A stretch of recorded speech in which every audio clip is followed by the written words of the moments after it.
Principal, Professor Dr. Rama ma'am, we eagerly await the wisdom you will share with us today. I hereby invite you to grace us with your presence and to shed light on the importance of today's event.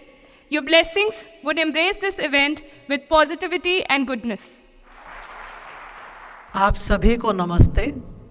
आप लोग सचमुच आज बहुत सौभाग्यशाली हैं कि doctor विकास दिव्य कीर्ति ने इतने बिजी शेड्यूल में से अपना टाइम निकाला। डॉक्टर विकास हंसराज कॉलेज में हम हमेशा आपका वेलकम करते हैं, हार्दिक अभिनंदन करते हैं, क्योंकि आप हमें इस परिवार के सदस्य लगते हैं। आप विकास जी को सुनते हैं और इनके मोटिवेशनल लेक्चर्स की आप वीडियो भी सुनते होंगे, लेकिन आप में से कितने बच्चों ने 12th फेल मूवी देखी है? कितने बच्चों ने देखी है? देखिए, आपकी भूमिका देखकर और फिर मैंने डॉक्टर विकास से कहा, बल्कि आज आप सारे स्टूडेंट से कह रहे हैं, उसमें हमने इनकी भूमिका देखी। अब हम उस दिन का इंतजार कर रहे हैं जब आप में से कोई विद्यार्थी आगे आए और डॉक्टर विकास दिव्य कीर्ति पर एक मूवी बनाए। वो बहुत जल्दी बनेगी। तो इसी आशा और विश्वास के साथ डॉक्टर विकास, आपका हंसराज कॉलेज में बहुत बहुत अभिनंदन। ईश्वर आपको इसी तरह से हमेशा उत्साह दे, आपको ऊर्जा दे और आप हंसराज कॉलेज में इसी तरह से आते रहें। बहुत बहुत धन्यवाद। नमस्ते। आपने विकास सर को कई बार यूपीएससी पे चर्चा करते देखा होगा, सुना होगा, किंतु आज का विषय थोड़ा अलग है। हमें अपने पिछले कल को भूलकर एक बेहतर भविष्य की ओर आगे बढ़ना चाहिए। मैं विकास सर को इस मंच पर आमंत्रित करना चाहूँगी कि वो इस कथित विषय पर अपने विचार प्रदर्शित करें और हमारा मार्गदर्शन करें।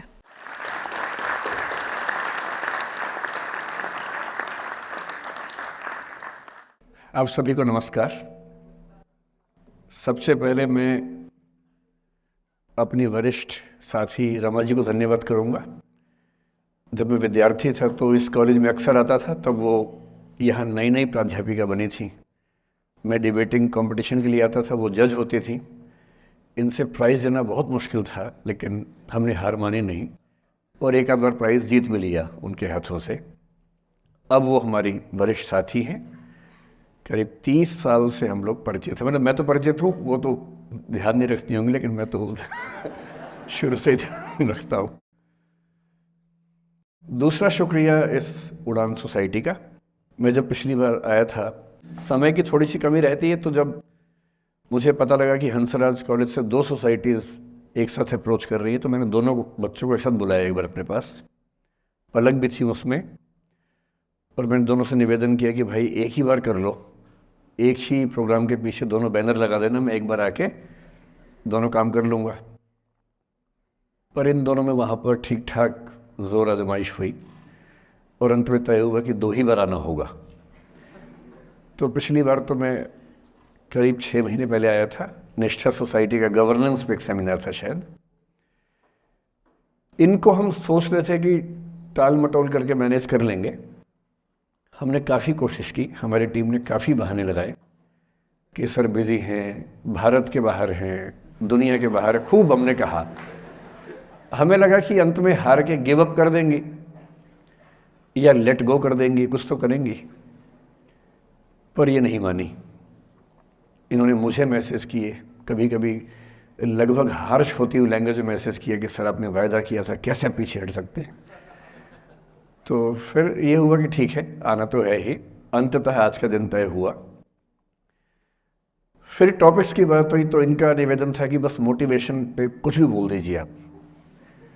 तो मैंने कहा भाई मैं मोटिवेशनल स्पीकर नहीं हूँ, मुझे वो सब नहीं आता है, आप मुझे वो टॉपिक देंगे तो शायद मैं बात कर पाऊँगा।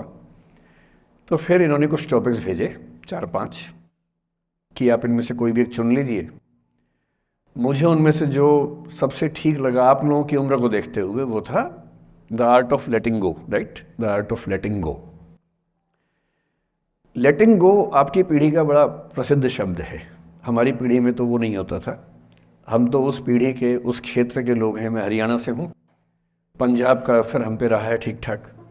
हिंदी भाषी हम लोग रहे हैं। अंग्रेज़ी हालांकि मैं बोल लेता हूँ, कोई चिंता की बात नहीं है, लेकिन हिंदी ही मेरी आत्मा की भाषा है।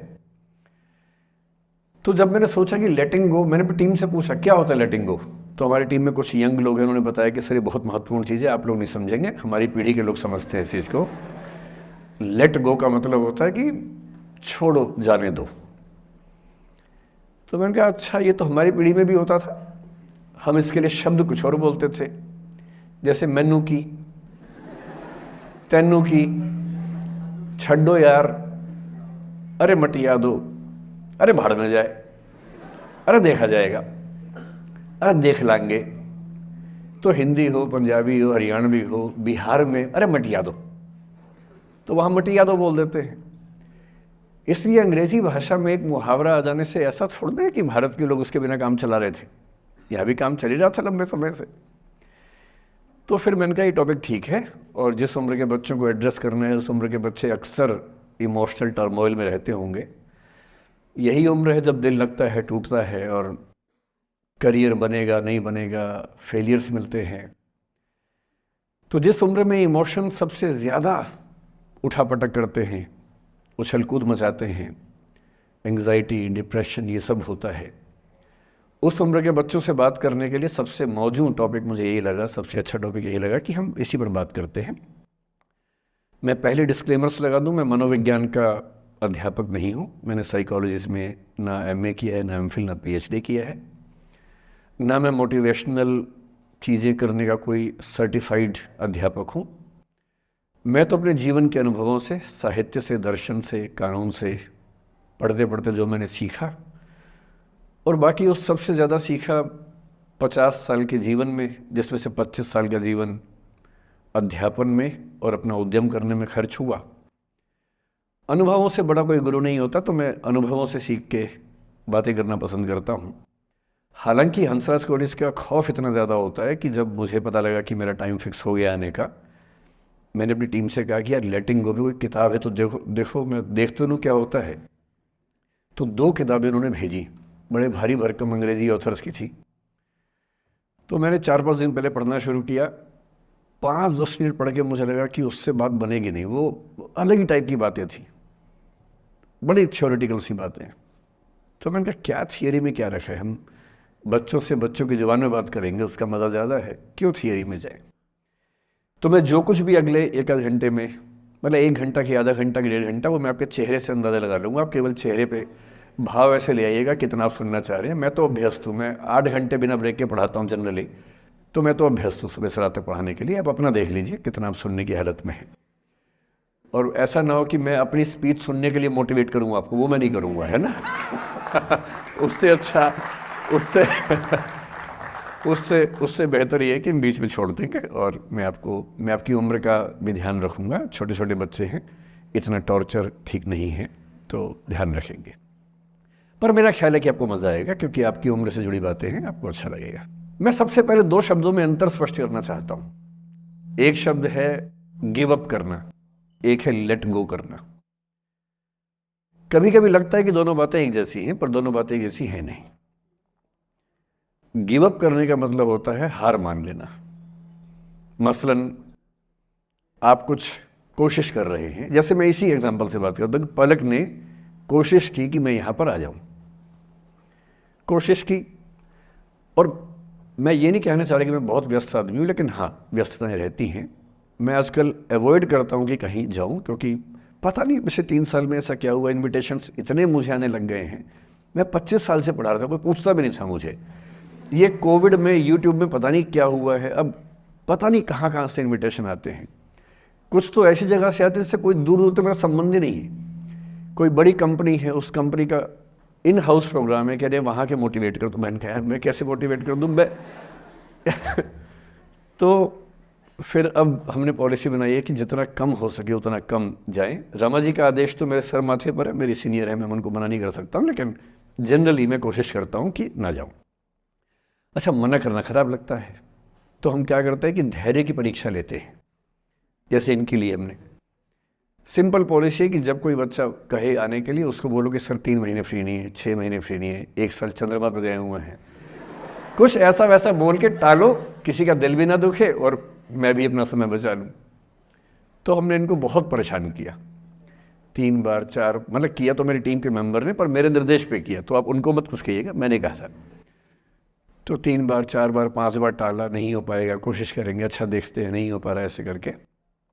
अब इनके सामने 2 ऑप्शंस थे। एक ऑप्शन ये था कि हार मान लेती और अंत में बोलती कि चलिए कोई बात नहीं, दुख हो रहा है हमें, ये होता है गिव अप करना।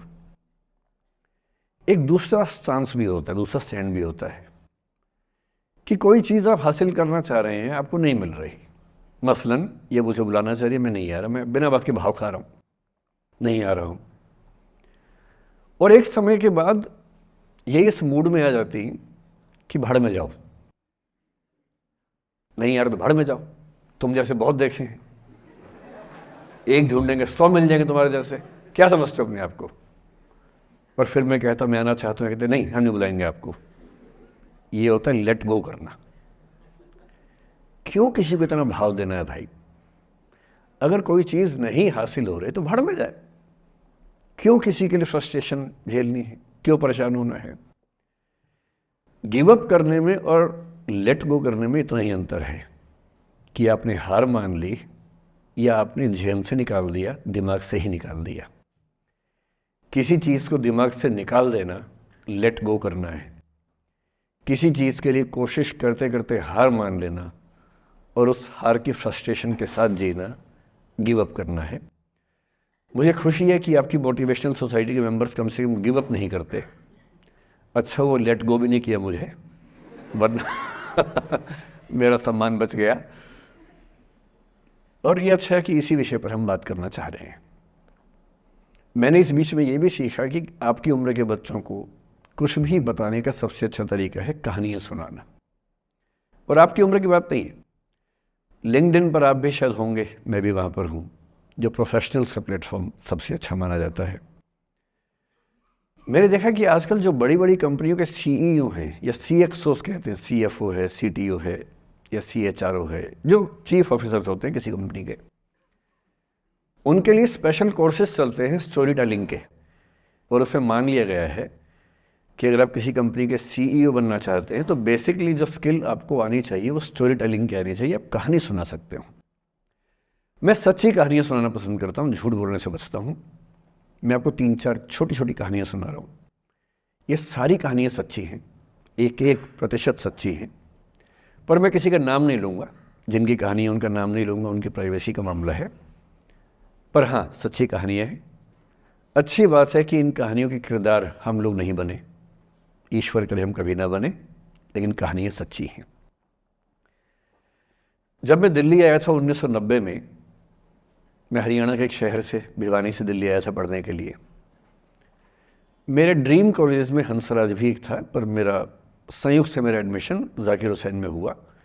मेरे अंक ठीक थे, यहाँ हो सकता था, पर मैं तो नई दिल्ली स्टेशन पे उतरा, बाहर निकला, पता लगा वहीं एक कॉलेज है, वहीं एडमिशन ले लिया मैंने। तो लोगों ने कहा कि यार कैंपस बड़ा अच्छा होता है। मैंने, अरे क्या फ़र्क पड़ता है, कॉलेज कॉलेज होता है, छड्डो, यही छड्डो में सिखाने आया हूँ आप लोगों को। ठीक है, स्टेशन से निकले वहीं कॉलेज है, मैंने घर जाना होगा तो आराम से कॉलेज से निकल जाएंगे, क्या रखा है कैंपस में।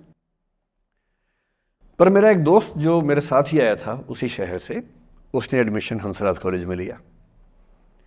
मैं और वो स्कूल के डिबेटर्स थे। डिबेटिंग में हम लोग स्कूल टाइम से काफ़ी एक्टिव थे। DU में आए तो यहाँ भी एक्टिव रहे।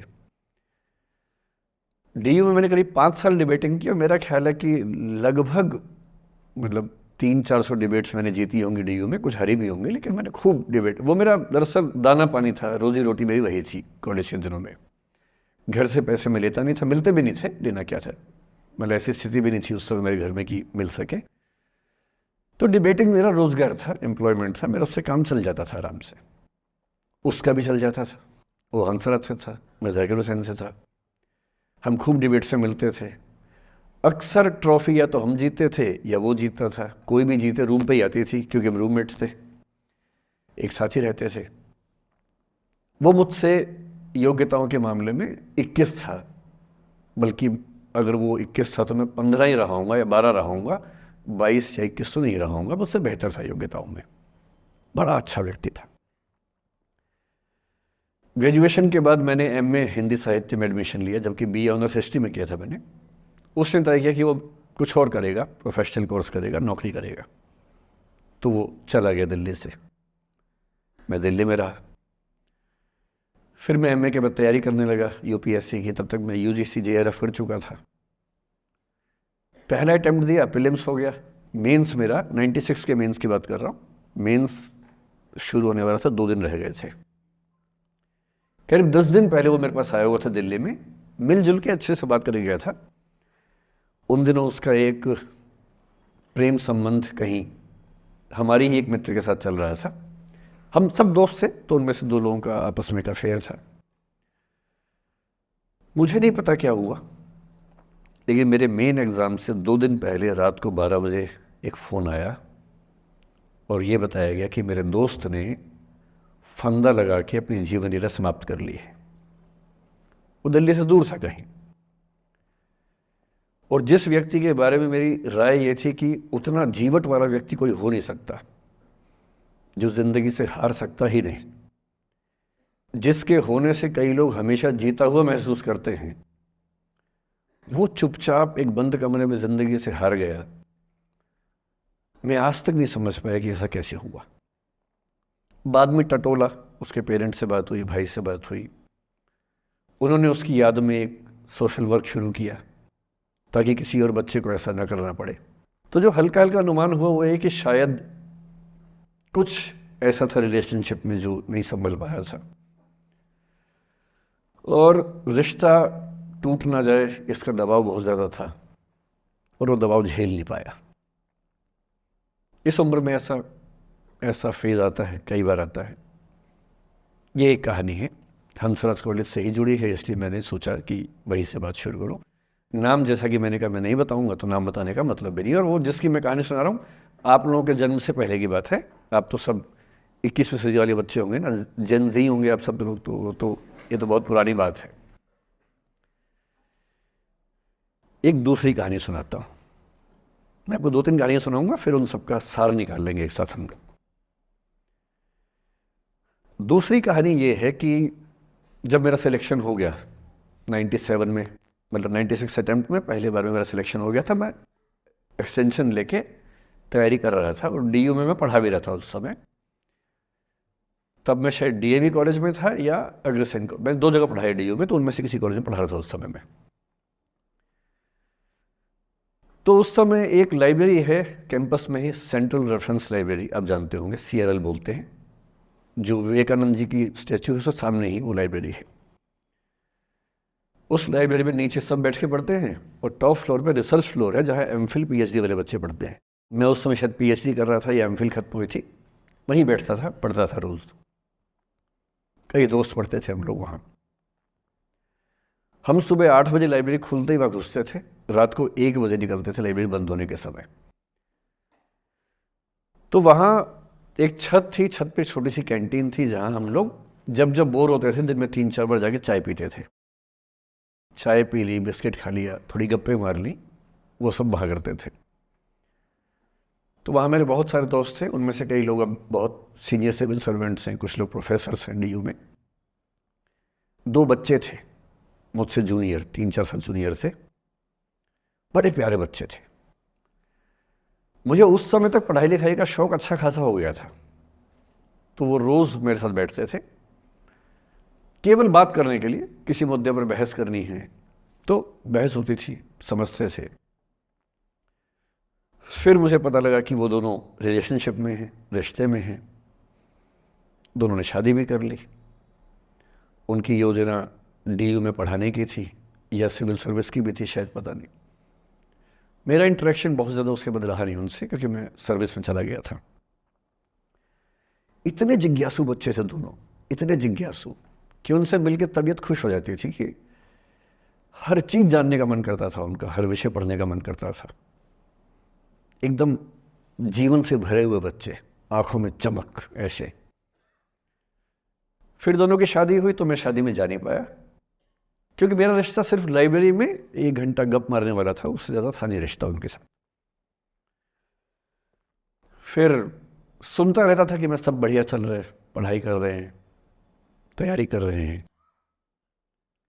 इंटरकास्ट मैरिज की उन लोगों ने, खूब हंगामा हुआ, दोनों घर में तलवारें खिंच गई, किसी तरह से तलवारें संभाली गई, मैनेज हुआ, दोनों साथ रहने लगे। और फिर 3-4 साल के बाद एक दिन मैंने खबर सुनी कि उस बच्ची ने फंदा लगा के जीवन लीला समाप्त कर ली। ये बात भी दिल्ली विश्वविद्यालय की, ये उस दौर के सब लोग इस कहानी को जानते हैं। मेरे ख्याल से ये दोनों कहानी आपकी प्रिंसिपल मैडम जानती होंगी, नहीं ध्यान कर पाएंगे तो मैं उनको जैसे नाम बोलूँगा अकेले में वो तुरंत समझ जाएंगे मैं किसकी बात कर रहा हूँ। मैं आज तक नहीं समझ पाया कि ऐसा क्या हुआ होगा। तो बाद में अनुमान जो हुआ वो ये, इंटरकास्ट मैरिज, परिवार का दबाव, समाज का दबाव, आपस के दबाव, टॉक्सिक रिलेशनशिप, अंत में उस दबाव को न झेल पाना और जीवन समाप्त कर देना, ये हुआ। ये 2 घटनाएं हैं। एक तीसरी घटना ये है कि दिल्ली में आज से 25 साल पहले घटना घटी। आप लोग तब बस पैदा हुए होंगे, घुटनों में चल रहे होंगे, या उससे 5-7 साल पहले की बात रही होगी। ये घटना दिल्ली के सब सीनियर लोग जानते हैं, जिनकी उम्र 35-40 साल है वो सब जानते हैं इस घटना को।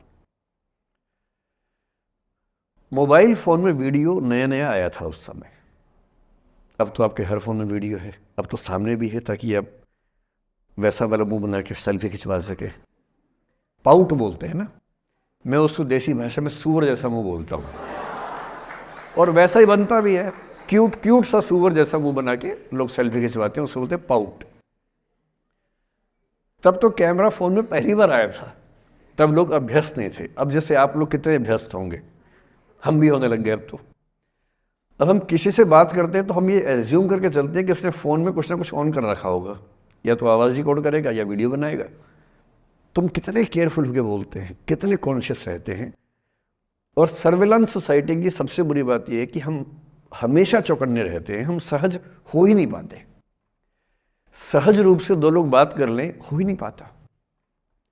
तो मैं तो अपने ऑफिस में कई बार ऐसा करता हूँ, जब हम 3-4 लोग बैठते हैं इनफॉर्मल बातचीत के लिए, हम सब अपना अपना फ़ोन कमरे के बाहर छोड़ के आ जाते हैं, फिर 2 घंटे बात करते हैं, इस भय से मुक्त होके कि कहीं कोई रिकॉर्ड तो नहीं कर रहा। ये हालत है आज की। उस ज़माने में तो फ़ोन थे। मोबाइल फ़ोन आया था भारत में लगभग 1995 के आसपास पहली बार। बड़ा महंगा था, 16 रुपये प्रति मिनट इनकमिंग, 16 रुपये प्रति मिनट आउटगोइंग, ये रेट से उस समय। और फ़ोन वो थे जिनसे आप कील भी ठोक सकते हैं, वैसे वाले फ़ोन थे, बटन वाले फ़ोन थे। नोकिया एक कंपनी थी, उसके फ़ोन हुआ करते थे। उसके 4-5 साल के बाद क्या हुआ, पहली बार किसी कंपनी ने फ़ोन में कैमरा लगा दिया। ये बात उस समय के लोग नहीं समझते थे। जब भी नई तकनीक आती है उसको समझने में टाइम लगता है। जो पहले समझते हैं फ़ायदा उठा लेते हैं, जो थोड़ा लेट समझते हैं वो उसका नुकसान उठाते हैं। उस समय दिल्ली के एक प्रसिद्ध स्कूल में 11वीं-12वीं क्लास के 2 बच्चों में आपस में कोई रिलेशनशिप रही होगी। वो दोनों किसी ऐसी सिचुएशन में थे जो सिचुएशन बहुत ही प्राइवेट किस्म की थी, बहुत निजी किस्म की थी, जिसको पब्लिक नहीं कर सकते। कुछ फिजिकल रिलेशनशिप जैसा मामला था। उस दुष्ट लड़के ने लड़कों के इतिहास को कलंकित कर, लड़कों का इतिहास वैसे भी कलंकित ज़्यादा है, उसे और कलंकित करते हुए उस पूरे सिचुएशन का वीडियो बना लिया। ऐसे मामलों में दुर्भाग्य है, मैं लड़का हूं इसलिए लड़के पवित्र थोड़ा ना हो जाएंगे। लड़का है, इतिहास कलंकित तो है, उसका वीडियो बना लिया और दुष्टता का चरम स्तर निभाते हुए वो वीडियो अपने एक दोस्त को शेयर कर दिया। ये कहे कि किसी और को दिखाना मत, जैसा कि होता है अफवाहों की दुनिया में। हर अफवाह एक व्यक्ति एक को ही बताता है, ये कह के किसी और को मत बताना, और अगला व्यक्ति भी अगले को यही कह के बोलता है किसी और को मत बताना। और इस तरह से पूरे शहर को खबर होती है और सबको लगता है कि सिर्फ मुझे पता है। वो वीडियो फैल गया। नए नए फ़ोन आए थे, पर वो फ़ोन कम लोगों के पास थे, कैमरे वाले फ़ोन। तो फ़ोन से कितना फैलता, ज़्यादा नहीं फैला।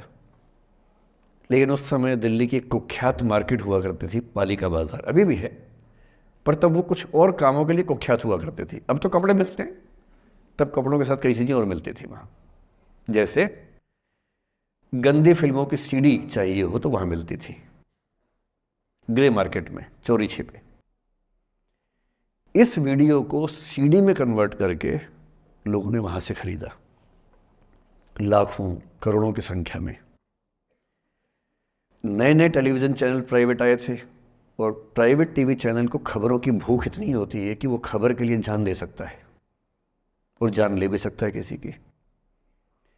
24 घंटे इस खबर पे, इस चीज़ पर खबरें चल रही थी सारे चैनल्स में कि ये वो लड़का है जिसने ऐसा किया, ये वो लड़की है, ये वो स्कूल है, इस स्कूल की प्रिंसिपल से बात करेंगे, इससे बात करेंगे।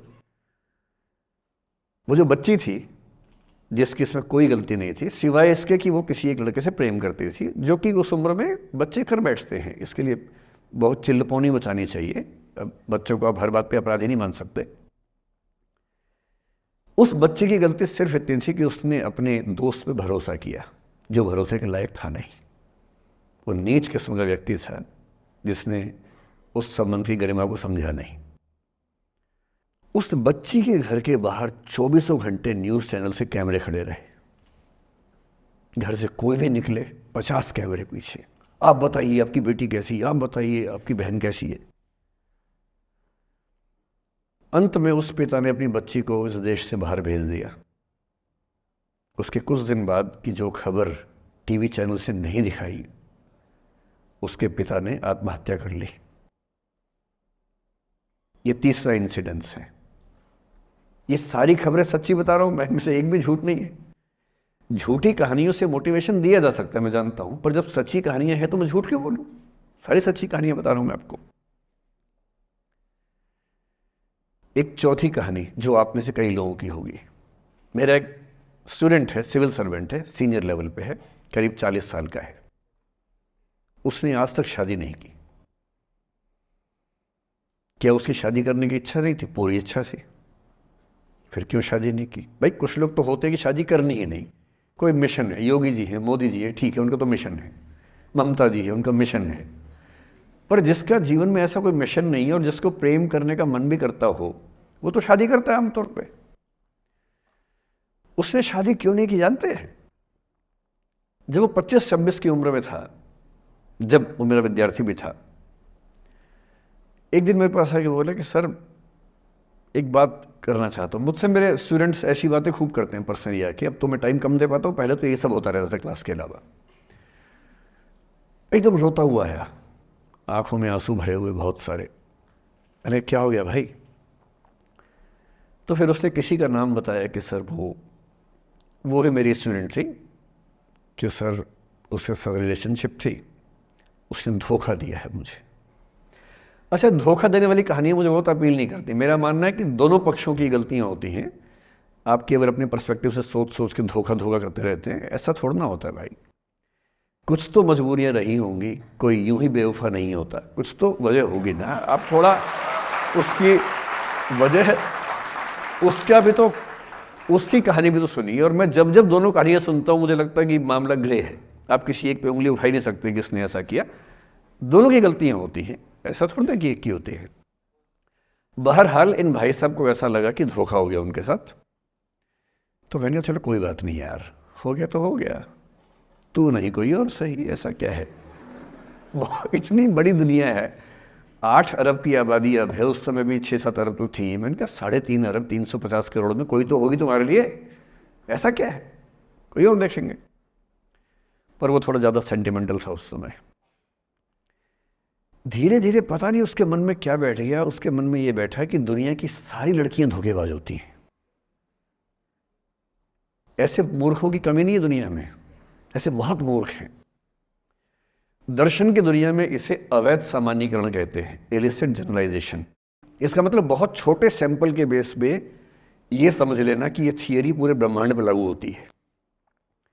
एक लड़की ने धोखा दिया, मान लीजिए धोखा दिया, धोखा इसने दिया कि उसने दिया कि किसी ने दिया, जो भी कहानी हो, एक सैंपल से ये मान लेना कि सब ऐसे होते हैं।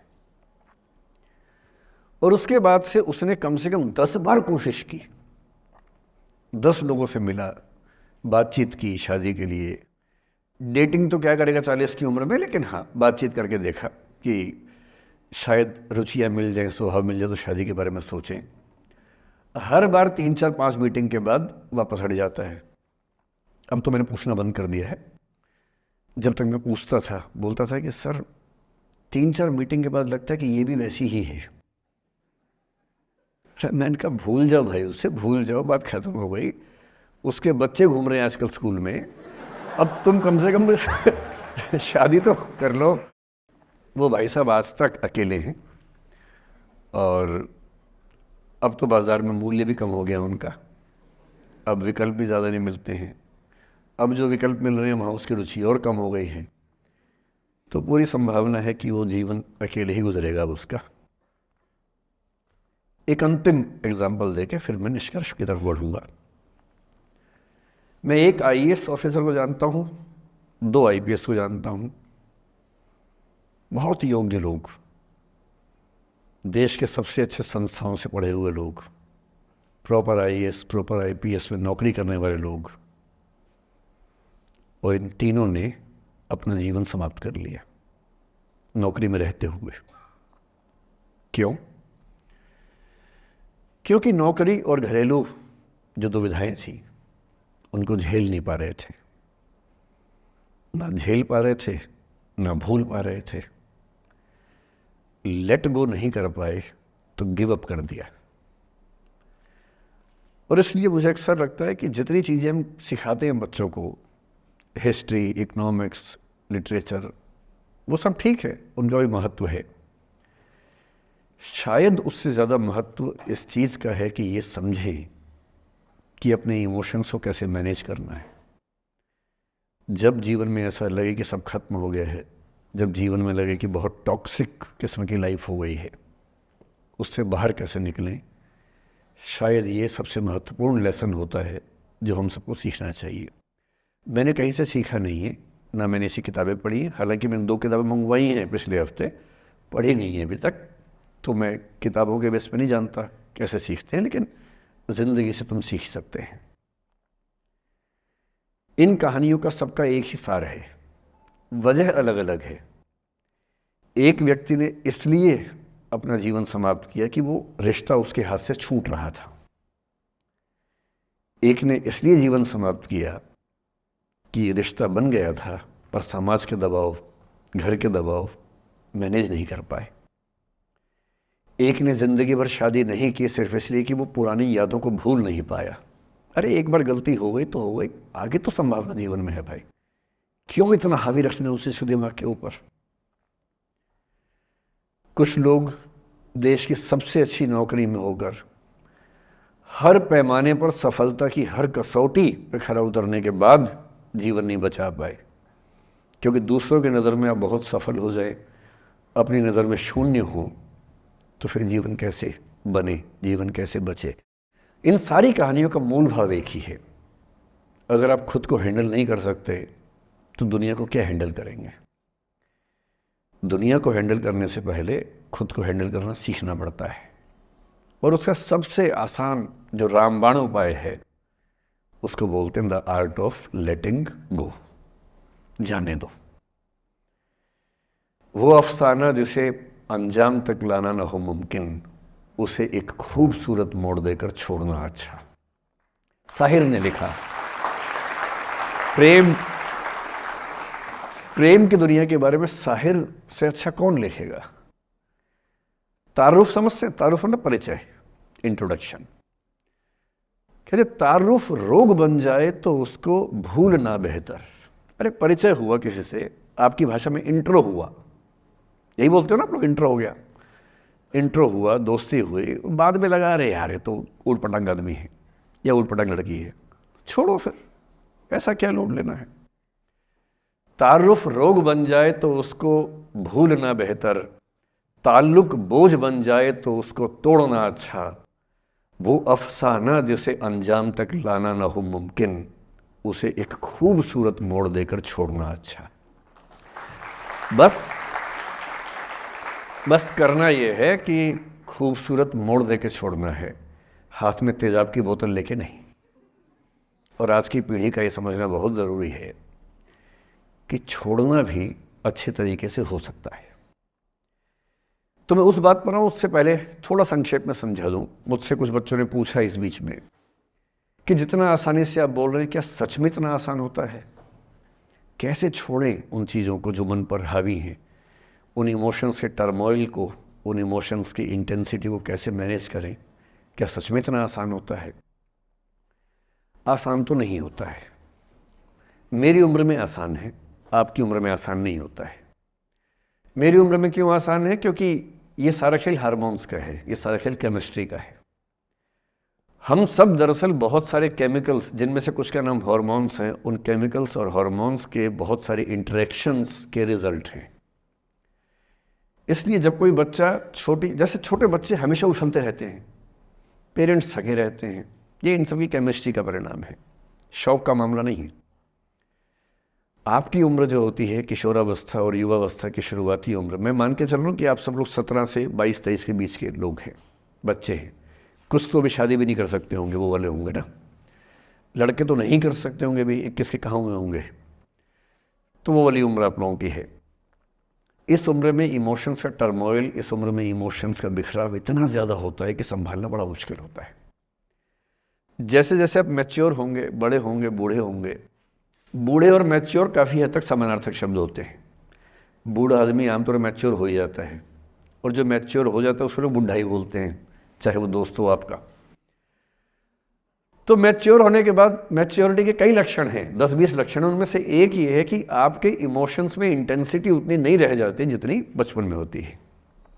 मसलन कोई आपका दोस्त आपसे कुछ खराब कह दे, आप 3-4 घंटे बेचैन रहेंगे, बार बार मैसेज टाइप करेंगे, फिर डिलीट करेंगे, फिर टाइप डिलीट, वो भी टाइप डिलीट चल रहा है। एक दिन हो गया बात हुए, ना वो पढ़ पा रहे हैं, ना आप पढ़ पा रहे हैं, बेचैनी चरम पे है। अब इतना ही मामला है, नाक का सवाल है कि पहले कौन झुकेगा। सारे संबंधों में स्तर इसी बात से तय होता है कि पहले कौन झुकेगा, और जो एक आध बार झुक गया वो जिंदगी भर झुकता है उसके बाद। इससे लोग शुरू में बहुत केयरफुल होते हैं कि झुकना नहीं है। 3-4 ज्ञानी पीछे बैठे ही होते हैं कि नहीं झुकना नहीं है, वो झुकेगा, वो झुकेगी, तू क्यों झुकेगा। इन ज्ञानियों से बचना बहुत ज़रूरी है, ज़िंदगी जहर बना देंगे आपकी।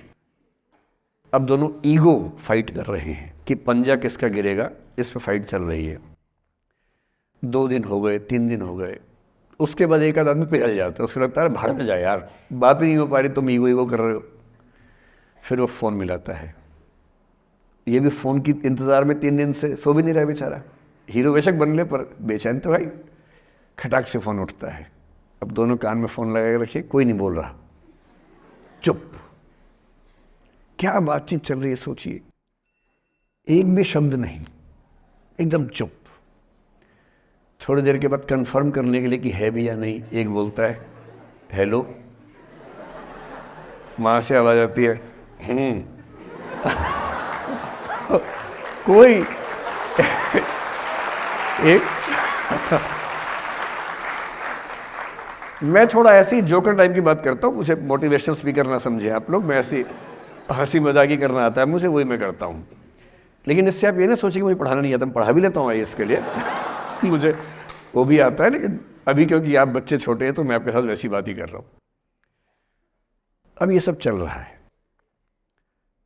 अब इसमें अगर कोई एक व्यक्ति झुक गया, बात आगे हो गई तो हो गई, वरना कई रिश्ते ऐसे भी होते हैं जो इसी बिंदु पे खत्म हो जाते हैं कि तेरा भाई नहीं झुकेगा, भाभी झुकेगी, और उधर जीजू झुकेंगे, दीदी नहीं झुकेगी। जीजू झुकेंगे, दीदी क्यों झुकेगी, और ना जीजू झुक रहे ना भाभी झुक रही और उस चक्कर में जो अभी बेचारा रिश्ता बना भी नहीं था, वही वो ज़मींदोज़ हो गया, वही वो ख़त्म हो गया। पर ठीक है, हो गया तो हो गया, भाड़ में जाए, ऐसा क्या है, डर किस बात का है इसमें। लेकिन मैं फिर भी आपसे कहूँगा, मेरी उम्र में क्या होता है, जैसे मुझे कोई फ़ोन करे कि मैं आपसे बहुत नाराज़ हूँ, तो मैं कहता हूँ अच्छा ठीक है, कल बात करेंगे। नहीं, मैं आपसे बहुत नाराज़ हूँ, मेरा दिल टूट गया है। मैं कहता हूँ देखो मुझे नींद आ रही है अभी, let me sleep, we will talk tomorrow. You just do one thing, write down all the points and we will discuss in the morning. When I come to office, you come to my cabin and we will discuss. Don't worry, I'll find out the solution for you. कह रहे हैं आप कैसी बात कर रहे हैं, मैं ना सो पा रहा हूँ ना मैं जाग पा रहा हूँ. तो मैंने कहा दैट इज योर प्रॉब्लम. मैं तो सो भी रहा हूँ जाके, ये तो कोई दिक्कत नहीं हुई भाई. तो मैं तो ऐसा हो चुका हूँ कि दुनिया में कुछ भी हो जाए मुझे टाइम पे नींद आ जाती है. कुछ भी हो जाए, मतलब एक आध, अब जैसे मेरी माता जी की मृत्यु हुई तो मुझे नींद नहीं आई कुछ दिनों तक, ठीक बात है, नहीं आनी चाहिए उस समय, तब भी आ गई तो फिर इंसान और पत्थर में क्या अंतर बचा, सीधी सी बात है. But keeping aside those rare instances, कोई कुछ भी कर ले हमें तो बढ़िया नींद आती है. और मैं ये कहना चाह रहा हूँ, मैंने ये सीखा है अपने पिताजी से, और सीख सकते हैं इसको, ये केवल तुक्के की बात नहीं है, सीख सकते हैं.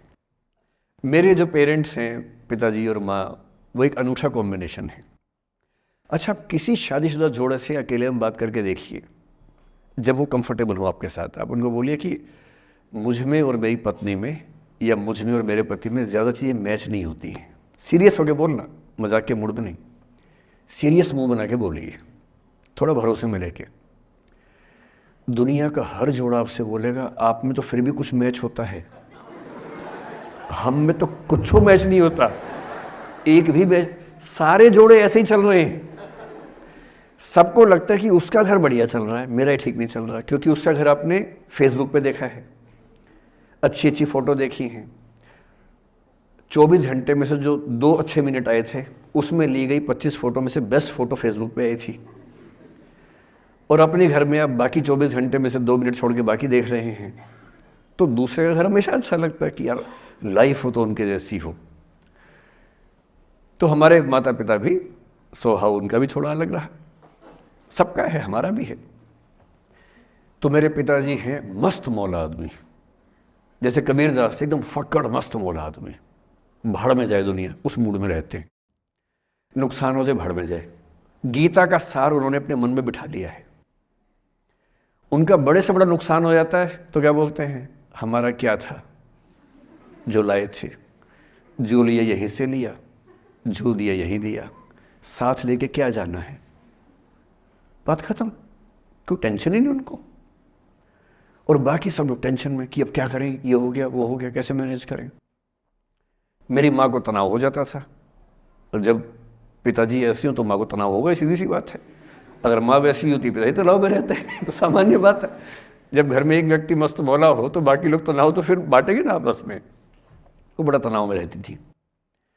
उनको घर की चिंता, बच्चों की चिंता बहुत सताती थी.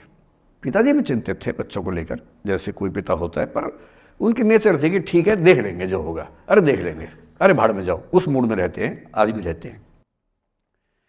मेरी माँ 73 की उम्र से कुछ महीने पहले चल बसी, उनका जीवन समाप्त हुआ. मतलब मुझे नहीं पता कि जीवन क्यों समाप्त होता है, क्योंकि बड़े बूढ़े कहते हैं कि हर व्यक्ति के सांस का इतिहास है, सांसें लिखी हुई हैं ईश्वर ने, उतनी सांसें मिलेगी. मुझे बहुत भरोसा इस बात में है नहीं, क्योंकि भगवान ऐसा क्यों करेगा कि जापान में सांसें ज़्यादा लिखेगा और अफ्रीका में कम लिखेगा, भगवान ऐसा क्यों करेगा. और अगर सांसें पहले से लिखी हुई हैं तो हमारी जीवन प्रत्याशा क्यों बढ़ती जा रही है. अगर सांसें पहले से फिक्स हैं तो आज़ादी के समय से लेकर आज के 70 साल में जीवन प्रत्याशा लगभग 2.5-3 गुना बढ़ गई. और हम ये भी कहते हैं कि लोग खराब हैं. अगर लोग बुरे हैं तो जीवन छोटा होना चाहिए कर्मों के हिसाब से. लोग खराब हैं और जीवन बड़ा होता जा रहा है. तो मुझे उन मान्यताओं में बहुत भरोसा है नहीं कि सांसें लिखी हुई हैं. अगर सांसें लिखी होती तो मनुष्य की औसत आयु 25 साल से ऊपर नहीं होनी चाहिए थी, 25-30 मैक्सिमम. और हम 70-80 साल धूमधाम से जी रहे हैं, जिसका मतलब है कि ये भगवान से ज़्यादा इंसान ने लिखा है, मेडिकल साइंस ने लिखा है, वैज्ञानिकों ने लिखा है. और मैं ऐसा व्यक्ति हूँ, मैं बहुत धार्मिक व्यक्ति हूँ नहीं,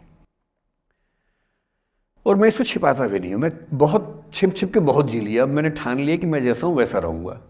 ना मुझे किसी पार्टी से मतलब है, ना किसी विचारधारा से मतलब है. मैं विचार वाला आदमी हूँ, धारा वाला नहीं हूँ. जिसको धारा में बहना है बहे. हम तो अकेले चलेंगे, विचार के साथ चलेंगे, जो ठीक लगता है वो बोलेंगे और वैसे ही रहेंगे. हाँ, गलत बोलने से बचता हूँ, किसी के बारे में गलत बोलना मुझे अच्छा नहीं लगता है, लेकिन जो सही लगता है वो तो बोलूँगा ना भाई. मेरे पिताजी 81 साल के हैं, अभी 81 साल के हुए कुछ दिन पहले, और एकदम मस्त मौला आदमी है, मुझसे ज़्यादा युवा हैं। मैं 50 साल का बूढ़ा हूँ, वो 81 साल के युवा हैं। उनके चेहरे की चमक, मतलब कई ट्यूबलाइट फेल है उनके सामने, ऐसी चमक चेहरे पर रहती है। क्यों रहती है? उसकी एक वजह यह है कि वो रोज़ सुबह 2-3 घंटे प्राणायाम, योग, ध्यान, बहुत कुछ करते हैं। उनका भोजन इतना संतुलित है, सप्ताह में कम से कम एक बार, कभी कभी महीने में 4 से ज़्यादा 6-7 बार उपवास करते हैं पूरा। वो सब चीज़ें उनके अभ्यास में हैं जो मेरे अभ्यास में उतनी नहीं है। मैं भी कोशिश करता हूँ पर अभी उतना सफल नहीं हो पा रहा हूँ। पर मेरी राय में उनके इस सुंदर जीवन का सबसे बड़ा राज ये क्षमता है कि वो हर चीज़ को लेट गो कर देते हैं। तनाव उनके पास आता है तो फिसल के निकल जाता साइड से, लेते ही नहीं तनाव किसी बात का। कुछ भी हो जाता है तनाव ही नहीं लेते। और मुझे लगता है कि काश ये चीज़ मेरी माँ के स्वभाव में होती, कम से कम 10 साल उनका जीवन और ज़्यादा तो होता। और मैं अपने अनुभव से बता रहा हूँ, बहुत विश्वास से बता रहा हूँ। मैं ना सोने जागने में नियमित व्यक्ति हूँ, ना मैं बहुत कसरत करता हूँ। ठीक हूँ, मतलब बुरा भी नहीं हूँ, ठीक हूँ। मेरी उम्र के अधिकांश लोग बीपी, शुगर, बहुत बीमारियों से ग्रस्त हैं। मैं फिलहाल नहीं हूँ। क्यों नहीं हूँ? मेरे पास इसका उत्तर एक ही है, मैं लोड लेता नहीं किसी बात का, दबाव लेता नहीं, तनाव लेता नहीं। भाई अच्छा हो रहा है तो भी ठीक है। जब मैं सफल, जैसे मैं 3 साल में पिछले काफ़ी सफल हो गया, जितना मुझे नहीं होना चाहिए था, मैं तो कैसे हो गया हूँ सफल। अगर मैं सफल हो गया तो मैं इस बात का लोड भी नहीं ले रहा कि मैं सफल क्यों हो गया। अरे हो गया तो कैसे हो गया, कई लोग हो जाते हैं, हम भी हो गए, ऐसा क्या है। कल को नहीं रहूंगा, मान लीजिए, ऐसा हो सकता है, कल को फेल हो जाऊं कहीं। फेलियर को पचाना पता नहीं कितना मुश्किल होता होगा लोगों के लिए। मैं अपने बारे में जानता हूं, मुझे मुश्किल नहीं होने वाला, क्योंकि मैंने सफलता का लोड लिया ही नहीं अपने ऊपर। विफलता मुझे क्या प्रभावित करेगी, बहुत फर्क नहीं पड़ता है। और मैं दावे से कह रहा हूं कि यदि ये टेम्परामेंट आपका हो, जो मेरे पिताजी से मैंने सीखा है, तो आप जिंदगी में सफल कितने होंगे वो एक अलग पैरामीटर है, पर आपकी ज़िंदगी शानदार होगी। और जितनी ज़िंदगी आपकी है, जितनी सांसें आप कहते हैं कि लिखी हुई हैं, गारंटी से कह रहा हूँ कि 10 साल बढ़ जाएंगे। कुछ और लोगों के आप कम कर देंगे अलग बात है, लेकिन अपने 10 साल बढ़ा लेंगे। इसलिए ये सीखना बहुत ज़रूरी है कि कैसे लेट गो करना है ज़िंदगी की चीज़ों को। 3-4 प्रसंग होते हैं। एक होता है कि आप किसी को बहुत चाहते हैं पर वो आपको नहीं चाहता। आपकी उम्र में ये सब तो खेल होता है, और क्या खेल होता है। मेरे घर में 2 बच्चे हैं 17 साल के, तो मैं उनको देख के समझता रहता हूँ। वो मुझसे छुप छुप के किसी से बात करते हैं और मैं छुप छुप के सुन लेता हूँ। तो उन्हें नहीं पता, मुझे तो नाम भी पता है किससे बात करते हैं, एक आध का तो एड्रेस भी पता है मुझे। और मैं तो बच्चों को बोलता हूँ कभी जाना वाना हो तो मैं ले चलूँगा, चिंता मत करना, बोल देना कि ड्राइवर साथ में आया है, टेंशन मत लेना। तो मेरे तो बच्चे मेरे दोस्त हैं, मैं तो बड़ा दोस्ती के भाव में रहता हूँ। मेरा एक ही बेंचमार्क है कि वो जिस उम्र में जैसे हैं मैं कैसा था, और वो मुझसे अच्छे चल रहे हैं। उससे ज़्यादा उम्मीद मुझे करने में नहीं चाहिए। मैंने जो कुकृत्य 8वीं क्लास में किए थे उन्होंने 11वीं क्लास में किए, तो बहुत है। मैं ये क्यों मान के चलूँ कि वो देवी देवता पैदा होंगे? मेरे ही तो बच्चे हैं भाई। जीन तो मेरे ही है, तो कैसे देवी देवता हो जाएंगे? तो ज़्यादा उम्मीदें क्यों पालनी है बच्चों से भी? मैं क्यों चाहूँ कि मेरा बच्चा IAS जॉब करे? क्यों करे? वो IAS भी क्यों करे? उसका मन करेगा तो करेगा, नहीं करेगा तो भाड़ में जाए। अगर वो कहेगा कि मुझे स्टार्टअप करना है, स्टार्टअप कर लो भाई। अगर वो कहेगा मुझे कुछ और नौकरी करनी है प्राइवेट सेक्टर में, तो वो कर लो। मैं क्यों ठेकेदार बनूं उसका भाई? मैं क्यों ये चाहूँ कि वो मेरे रास्ते पर चले, मुझसे बेहतर बने? ये सब बेकार की बातें हैं। और पेरेंट्स, आज तो बच्चों से बात कर रहा हूँ, जैसे मैं पेरेंट्स से बात करता हूँ उनकी बहुत क्लास लगाता हूँ कि पेरेंट होना और बच्चे का दुश्मन होना कई बार बराबर हो जाता है। और यदि आप नहीं चाहते कि आप बच्चों के दुश्मन बने, बहुत सारे लोग मन ही मन में पेरेंट से नफरत करते हैं, माँ बाप से नफरत करते हैं, क्योंकि माँ बाप ने पेरेंटहुड का धर्म ठीक से निभाया नहीं। उन्होंने इतनी इच्छाएं थोपी, इतने दबाव बनाए कि बच्चों को ज़िंदगी कई फैसले इस दबाव में करने पड़े कि मेरे पेरेंट्स ये चाहते हैं, वो बन ही नहीं पाए जो वो थे। और दुनिया में सबसे बुरी स्थिति है वो न हो पाना जो आप हैं। अपनी सहजता से दूर होना, इससे बड़ी बुरी कोई स्थिति नहीं। साहित्य में इस पर खूब लिखा गया है। कामायनी एक रचना बड़ी प्रसिद्ध है जयशंकर प्रसाद की, उसमें मूल समस्या ही ये है, ज्ञान दूर कुछ क्रिया भिन्न है, इच्छा क्यों पूरी हो मन की, एक दूसरे से न मिल सके यही विडंबना है जीवन की। आपका दिमाग कुछ कहता है, दिल कुछ कहता है, कर कुछ हो रहे हैं आप। जिस व्यक्ति का दिमाग, दिल और हरकतें आपस में कनेक्टेड हैं, कंसिस्टेंट हैं, उससे ज़्यादा सुखी कोई मनुष्य नहीं है। इसलिए मैं अक्सर कहता हूँ कि आप खुश हैं या नहीं, इसका सबसे बड़ा पैरामीटर ये है, आपका दिमाग, आपका दिल, आपकी हरकतें, आपके एक्ट्स अगर कंसिस्टेंट हैं, कोहेरेंट हैं, कनेक्टेड हैं, इंटीग्रेटेड हैं, तो आपसे ज़्यादा सुखी कोई नहीं है। और यदि आप पूरी ज़िंदगी केवल निभाने में खर्च कर देते हैं तो ठीक है, दुनिया की निगाह में आप सफल होंगे, पर किस दिन खबर आ सकती है कि अच्छे आदमी थे, नहीं झेल पाए, नहीं झेल पाए, अंत में दिल का दौरा पड़ जाता है, बीपी हो जाता है, डायबिटीज़ हो जाता है। बच्चे बोलते हैं कि डायबिटीज़ चीनी खाने से होता है, बेकार बात है, डायबिटीज़ स्ट्रेस से होता है। डायबिटीज़ होने के बाद चीनी खाना मना है। चीनी खाने से आज तक किसी को डायबिटीज़ नहीं हुआ है। डायबिटीज़ केवल तनाव से होता है। तनाव पहले ही दुनिया में इतने सारे हैं, नौकरी के तनाव, कितने झंझट दुनिया में हैं, उसके ऊपर से अपने स्वभाव से दूर होने का तनाव, कितना बड़ा तनाव है, क्यों पालना चाहिए। तो मैं कुछ सूत्रों में आपको बात बताता हूँ। इस उम्र में आप कितना उसको फॉलो कर पाएंगे मुझे नहीं पता, लेकिन कोशिश करेंगे तो कुछ तो फ़ायदा होगा ही। पहला सूत्र मेरा आप लोगों के लिए ये है कि जब आप किसी को पसंद करें और वो आपको पसंद ना करे तो टेंशन नहीं लेनी है, तेज़ाब तो नहीं उठाना है।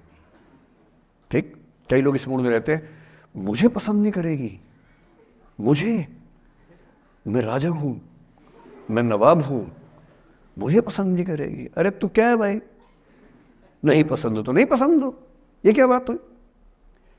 सबसे पहले अपने अंदर से लोकतांत्रिक बनिए, डेमोक्रेटिक बनिए। जैसे आपको हक है किसी व्यक्ति को पसंद करने का, उसको भी हक है किसी को पसंद या नापसंद करने का।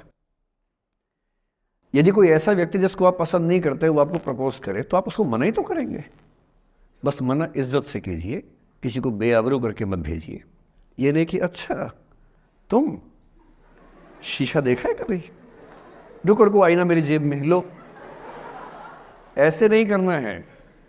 बड़े बेआबरू होकर तेरे कूचे से हम निकले, वो वाला भाव जो गालिब को आया था वो भाव नहीं आना चाहिए।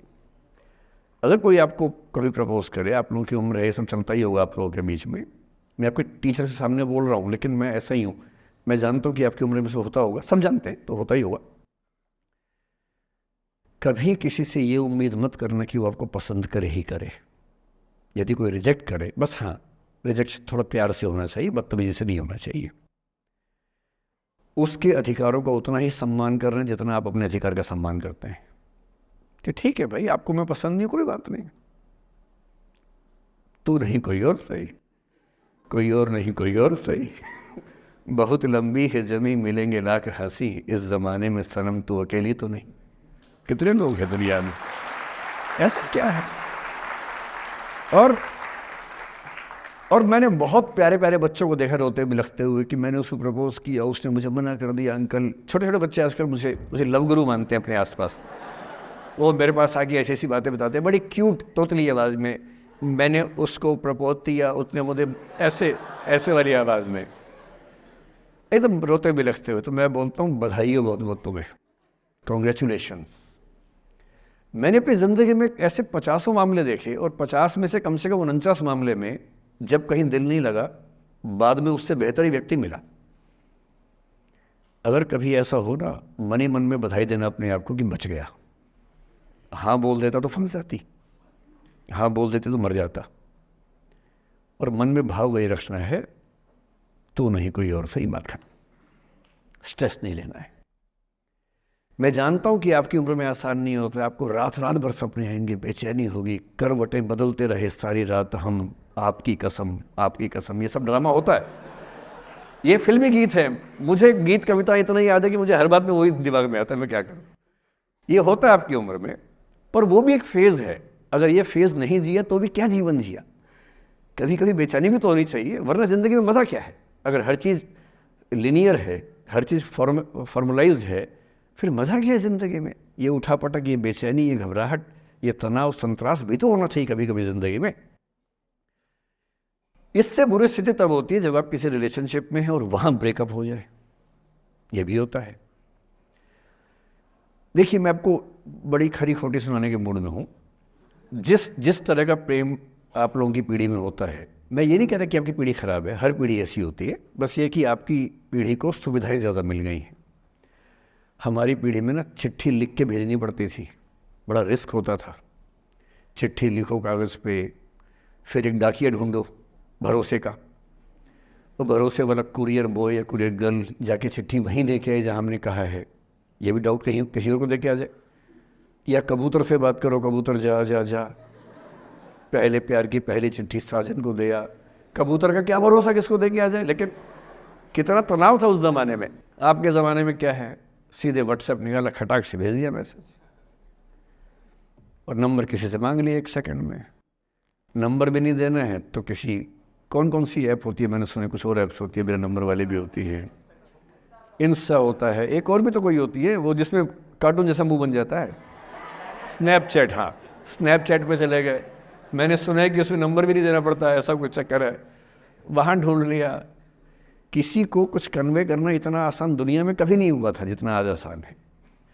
इन सब के ऊपर टिंडर है, बम्बल है, पता नहीं क्या क्या है, राइट लेफ्ट करते जाना है, उसी में कहानी शुरू। पर ये कहानियाँ जितने हल्के तरीके से शुरू होती हैं, मैं दावे से कह रहा हूँ कि 100 में से 99 अट्रैक्शंस 1 से 2 महीने में ख़त्म हो जाते हैं। क्योंकि आप जिसके प्रति अट्रैक्टेड थे ना, वो तो उसका बाहर का परसोना था। जहाँ परिचय गहरा होता है, असलियत सामने आ जाती है, और जब असलियत सामने आती है झेलना बड़ा मुश्किल होता है। आपके सपने टूट जाते हैं। आप जिस छवि पे दीवाने हुए थे, वो छवि तो सिर्फ छवि थी, वो तो इंसान नहीं था वैसा। 99% केसेस में मेरा ख्याल है कि अट्रैक्शन 1-2 महीने में समाप्त होता है। उसके बाद तो एक बोझ है जो आप ढो रहे हैं। कभी कभी होता है कि दोनों का ख़त्म हुआ तो बात आसान है, कभी कभी किसी एक का ख़त्म होता है, एक का नहीं होता है, वहाँ मामला मुश्किल हो जाता है। तो ऐसा हो सकता है आपके जीवन में कि दूसरा साथी आपका ये कहे कि भैया देखो, मैं तुम्हारे साथ कुछ महीने से हूँ, पर मुझे अब अच्छा नहीं लग रहा, मैं ब्रेकअप करना चाहता हूँ। मैं आपसे ये निवेदन करूँगा कि ये मान के मत चलना कि उसने आपको धोखा दिया है, क्योंकि बच्चे तुरंत उस मुद्रा में आए थे, अच्छा अब मैं कुल्हाड़ी उठा लूँगी, अब मैं तेज़ाब उठा लूँगा, तूने मुझे धोखा दिया है, तूने मुझे चीट किया है, you are a cheat, you are a liar, you are a पता नहीं क्या क्या। पता इंग्लिश में गालियाँ बड़ी सुंदर देते हैं बच्चे। मैं ये कहना चाह रहा हूँ कि इस बात की संभावना मान के चलिए कि हो सकता है कि आपके साथ 2 महीने रहने के बाद सच में उसको ये लग जाए कि आपके साथ ट्यूनिंग ठीक नहीं है, या आपको लग जाए कि आपकी ट्यूनिंग उस व्यक्ति के साथ ठीक नहीं है। और किसी मुर्दा को अपने पास पकड़ के रखना उसका मज़ा नहीं है। आप किसी को बांध तो लेंगे, पर जब उसका दिल आपके पास है ही नहीं, दिल विहीन लाश अपने पास टिका के रखना, एक मुर्दे को बांध के रखना, इससे बेहतर है जाने दो। बांधना नहीं, बांधते वो हैं जिनमें असुरक्षा बहुत ज़्यादा होती है। उस असुरक्षा से बचने का उपाय खुद को बेहतर बनाना है। आप इतने बेहतर हों कि आपको चाहने के लिए हज़ारों लोग हों। क्यों आप इतना डिपेंडेंट होते हैं कि इस एक व्यक्ति के अलावा मेरा कोई है ही नहीं दुनिया में, ऐसा क्यों सोचना है। और ऐसे ही मामले में ये करना है वो अफसाना जिसे अंजाम तक लाना ना हो मुमकिन, उसे एक खूबसूरत मोड़ देकर छोड़ना अच्छा। और ये खूबसूरत मोड़ कैसे होगा? अगर कोई जाना चाह रहा है तो आपके पास 3 ऑप्शंस हैं। एक, ना उसको अच्छे से बात करे, ना ख़राब से बात करे, न्यूट्रल होके जाने दे। एक, उसको धमकी दे, बर्बाद कर दूंगा, छोड़ूंगा नहीं, तो निकल के देख घर से, तेरे एड्रेस पता करवा लूँगा, मेरे साथ 50 दोस्त हैं, मेरे सारे आवारा हैं, सारे बेरोज़गार हैं, सारे कुंठित लोग हैं, सारे गुंडे मवाली हैं, उनका धंधा यही है, तेरे पीछे छोड़ दूंगा सबको। एक ये तरीका है। और तीसरा ये कि ठीक है यार, ऑल द बेस्ट, जा सिमरन जा, जी ले अपनी ज़िंदगी। अरे ठीक है, हो सकता है मैं तुझे ठीक नहीं लगा, कोई बात नहीं, लेकिन किसी से मिलो तो बढ़िया से मिलना, तेरी ज़िंदगी अच्छी हो। मैं भी ढूंढ ही लूँगा किसी न किसी को, थोड़ी हेल्प कर दियो, कहीं इंट्रो करवा दियो मेरी भी, लेकिन ठीक है तू भी जा। ये होता है खूबसूरत मोड़ देकर छोड़ना। अच्छा, चिपकू नहीं बनना है किसी के पीछे, ना बोरा जाना है कि तुम जाओ, मैं तो दीवाना, स्थाई दीवाना हूँ तुम्हारा। कोई जब तुम्हारा हृदय तोड़ दे, तड़पता हुआ जब तुम्हें छोड़ दे, तब तुम मेरे पास आना प्रिय, मेरा दर खुला है, खुला ही रहेगा तुम्हारे लिए। वाह। पहले के ज़माने में बेरोज़गारी का ये लक्षण था। हम जब छोटे थे ये गाने सुनते थे, हम ये सुन के बड़े हुए कि ऐसे ही करना पड़ता है शायद प्रेम में। तो हमारे स्कूल में लोगों ने इसका पैरोडी बनाई, जब कोई तुम्हारा सर फोड़ दे, तड़पता हुआ जब तुम्हें छोड़ दे, तब तुम मेरे पास आना प्रिय, ये क्लिनिक खुला है, खुला ही रहेगा तुम्हारे लिए, तो बस आ जाना। जब कोई तुमको सड़क पे छोड़ दे, गाड़ी अपनी वहाँ से मोड़ ले, तब तुम मेरे पास आना प्रिय, ये ठेला खड़ा है, खड़ा ही रहेगा तुम्हारे लिए। क्यों भाई, क्यों खड़े रहोगे, बेरोजगार हो क्या? अरे ठीक, जा सिमरन जा, जी ले, और मैं भी जा रहा हूँ जीने के लिए।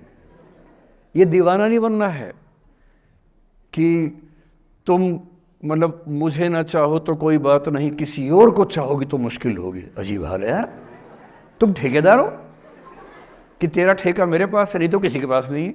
अजीब हाल है। अरे ठीक है भाई, उसकी ज़िंदगी है, जीने दो उसको। क्यों किसी की ज़िंदगी में इतना हावी होने का प्रयास करना है?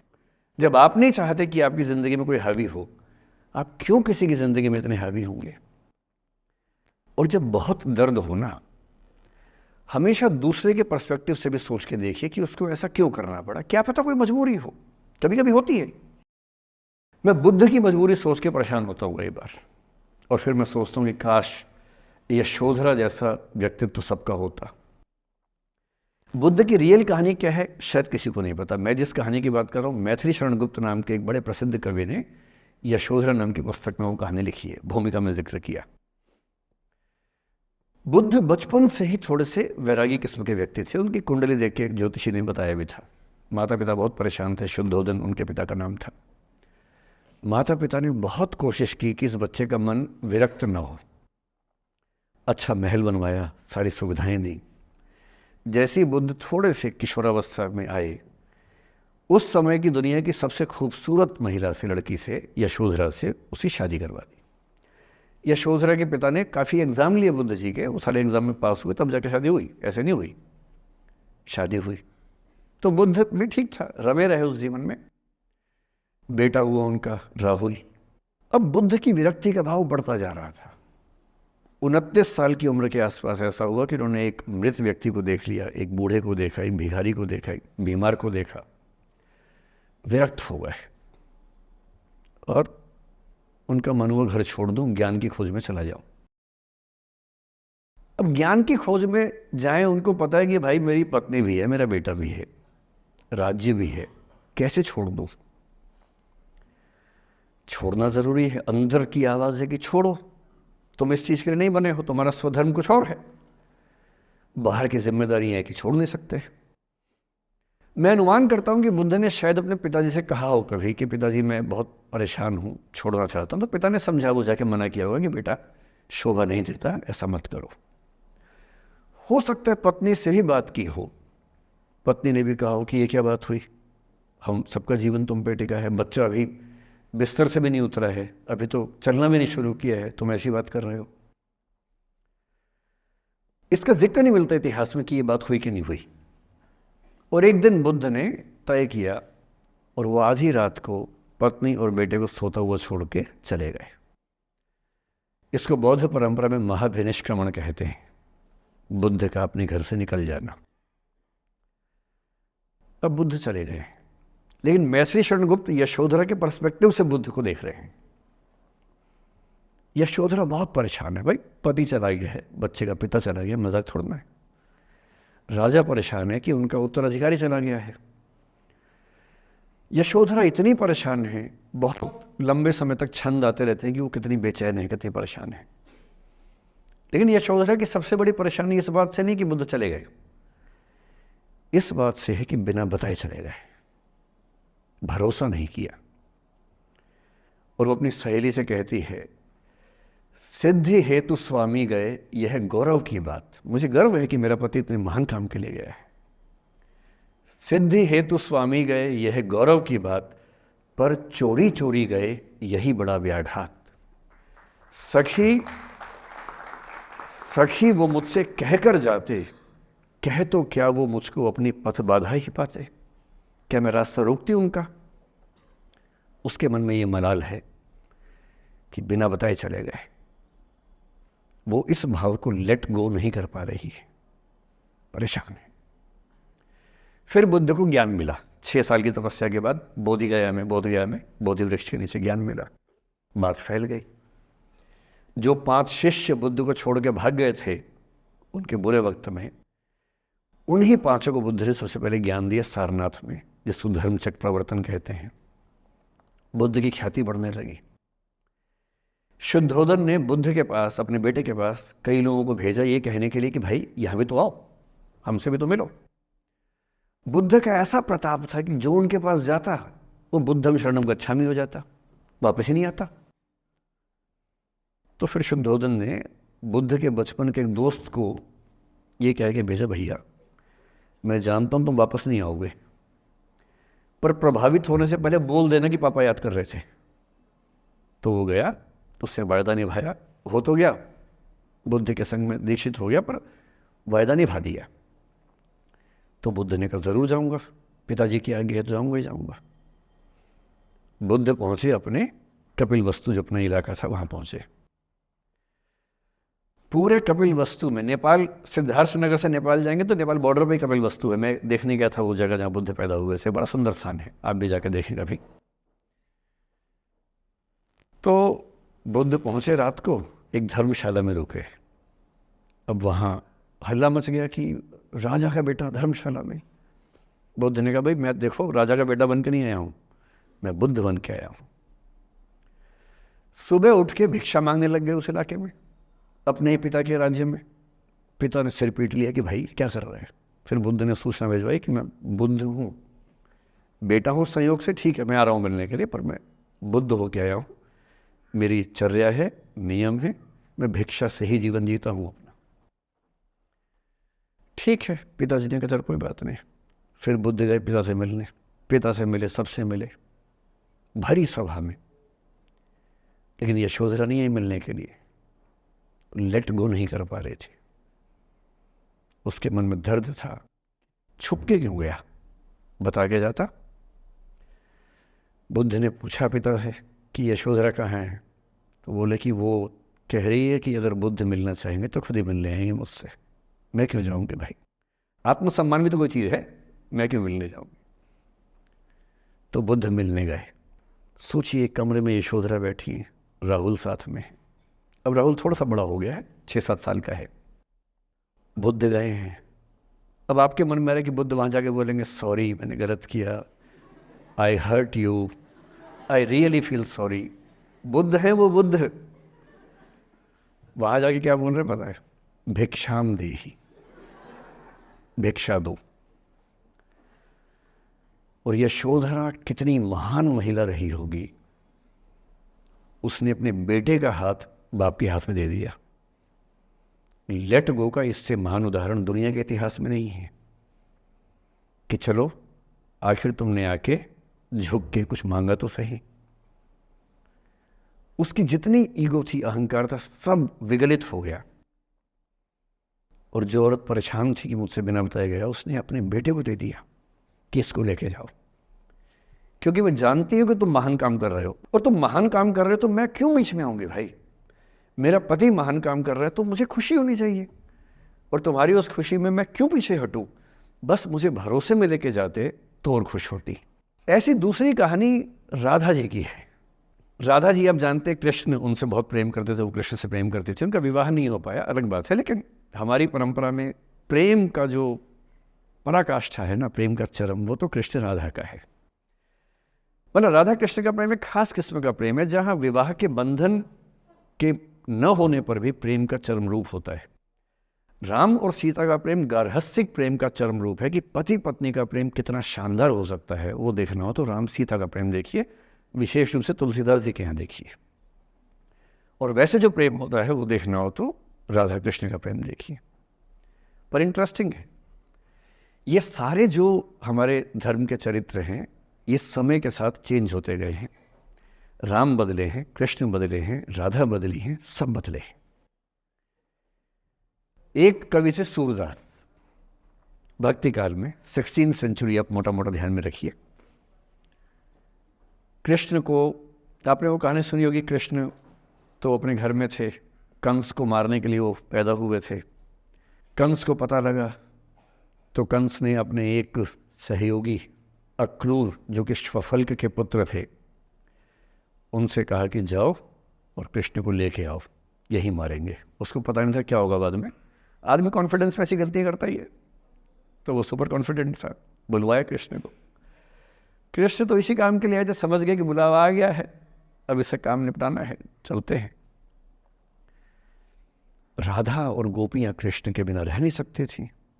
सुपर इमोशनल विमेन, ऐसा मानते हैं कि वो महिलाएं, राधा तो छोटी थी, बाकी महिलाएं गोपियाँ उनसे काफ़ी बड़ी उम्र की थी, इतनी इमोशनल थी कृष्ण को लेकर कि कृष्ण के बिना वो सोच नहीं सकते थे कैसे रहेंगे।